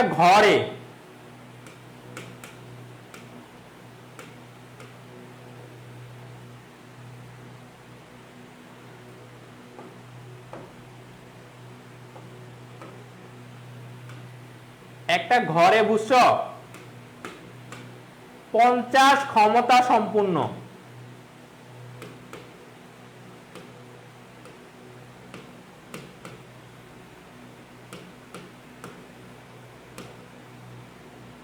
একটা ঘরে 50 ক্ষমতা সম্পন্ন বৈদ্যুতিক বাল্ব আছে, একটা ঘরে 50 ক্ষমতা সম্পন্ন বৈদ্যুতিক বাল্ব আছে। আমার কথাটা শোনো। তো এ কি করবে, এ হচ্ছে কি করবে, আলো দিবে না ওই ঘরটাতে? আলো দিবে তো, ঘরে তো আলো দিবে, তাই না? এখন এখন আগে কোনটা হয়েছে, আগে আলো দিছে নাকি আগে ওই যে বাল্বটা আছে, বৈদ্যুতিক বাল্বটা আছে সেইটা আগে? অবশ্যই 50 ক্ষমতা সম্পন্ন বৈদ্যুতিক বাল্বটা আগে। তো সেটা কি করছে, সেটা কি করছে, আলো দিছে। কি দিছে, আমার আলো দিছে। তার মানে কারণ হচ্ছে কি 50 ক্ষমতা সম্পন্ন বৈদ্যুতিক বাল্ব, এটা আমার কারণ না? আর এখানে আলোটা কি, এই যে ঘরের যে আলোটা আছে এটা কি, এটা হচ্ছে কার্য।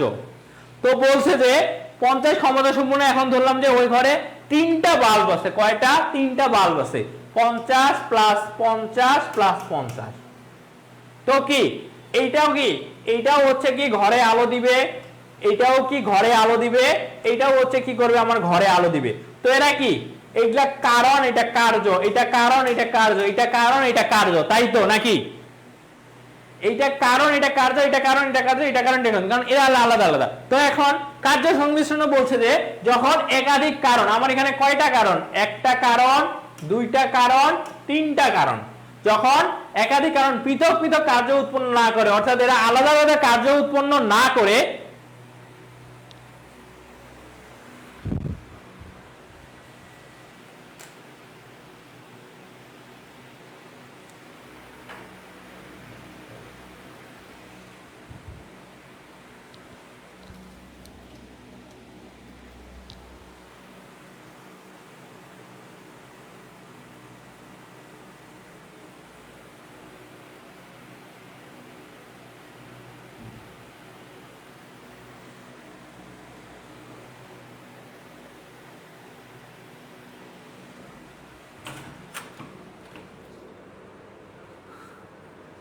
ডাকবেন, কাউকে ডাকবেন, মেয়েদিকে ডাকবেন তাড়াতাড়ি।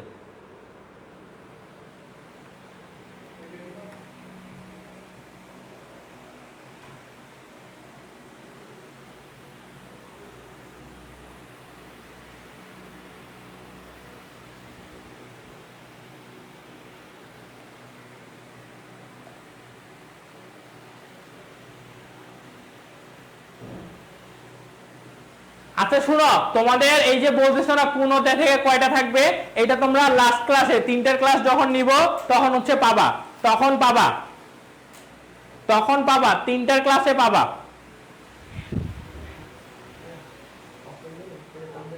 করছিলাম এটা, দেখো কোন অধ্যায় থেকে কয়টা প্রশ্ন আসবে, এইটা আমি কোন অধ্যায় থেকে কয়টা প্রশ্ন আসবে এইটা হচ্ছে কি করব আমি, এটা আমি বলে দিব, 3টার ক্লাসটা করিও তখন বলে দিব। তো কি হলো দেখো, যে আমাদের এই যে কি 50, এই যে ক্ষমতা সম্পন্ন বৈদ্যুতিক বাল্ব, এগুলা এক একটা কিন্তু ভিন্ন ভিন্ন কারণ, আর এগুলা কি, এটা হচ্ছে কি যে কার্য। এখন বলছে যে একাধিক কারণ, 3টা কারণ পৃথক পৃথক কার্য উৎপন্ন না করে, অর্থাৎ পৃথক পৃথক না করে যখন একসাথে মিলিতভাবে একটি মিশ্র কার্যকে উৎপন্ন করে, অর্থাৎ কি এই 3টা মিলে কত হয়, 150। কত?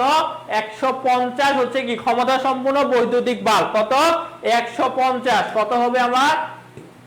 150 ক্ষমতা সম্পন্ন বৈদ্যুতিক বাল্বের এই যে কি ঘরে কি আলো দিবে না? এইটা যখন করবে তখন এই বিভিন্ন কার্যের এই মিশ্রণটাকে বলে কার্য সংমিশ্রণ। এইবার কি বুঝছো? এইবার কি বুঝছো কার্য সংমিশ্রণ ব্যাপারটা বুঝছো? কার্য সংমিশ্রণ ব্যাপারটা কি বুঝছো? কার্য সংমিশ্রণ ব্যাপারটা কি বুঝছো?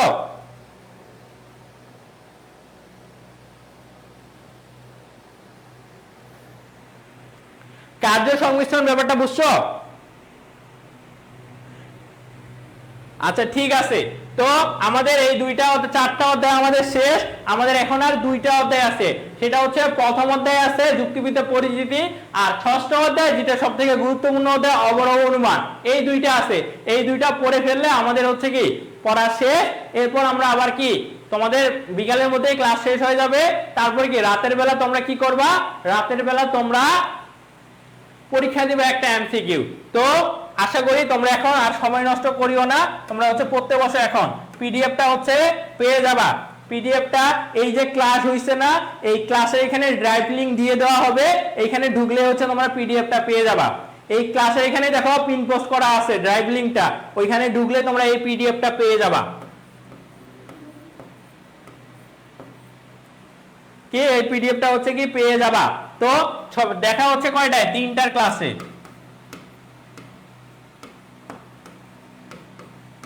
তিনটার ক্লাসে দেখা হচ্ছে। সবাইকে আসসালামু আলাইকুম। হ্যাঁ হ্যাঁ বলে দিব, সব বলে দিব, 3টার ফোনে বলে দিব, ঠিক আছে।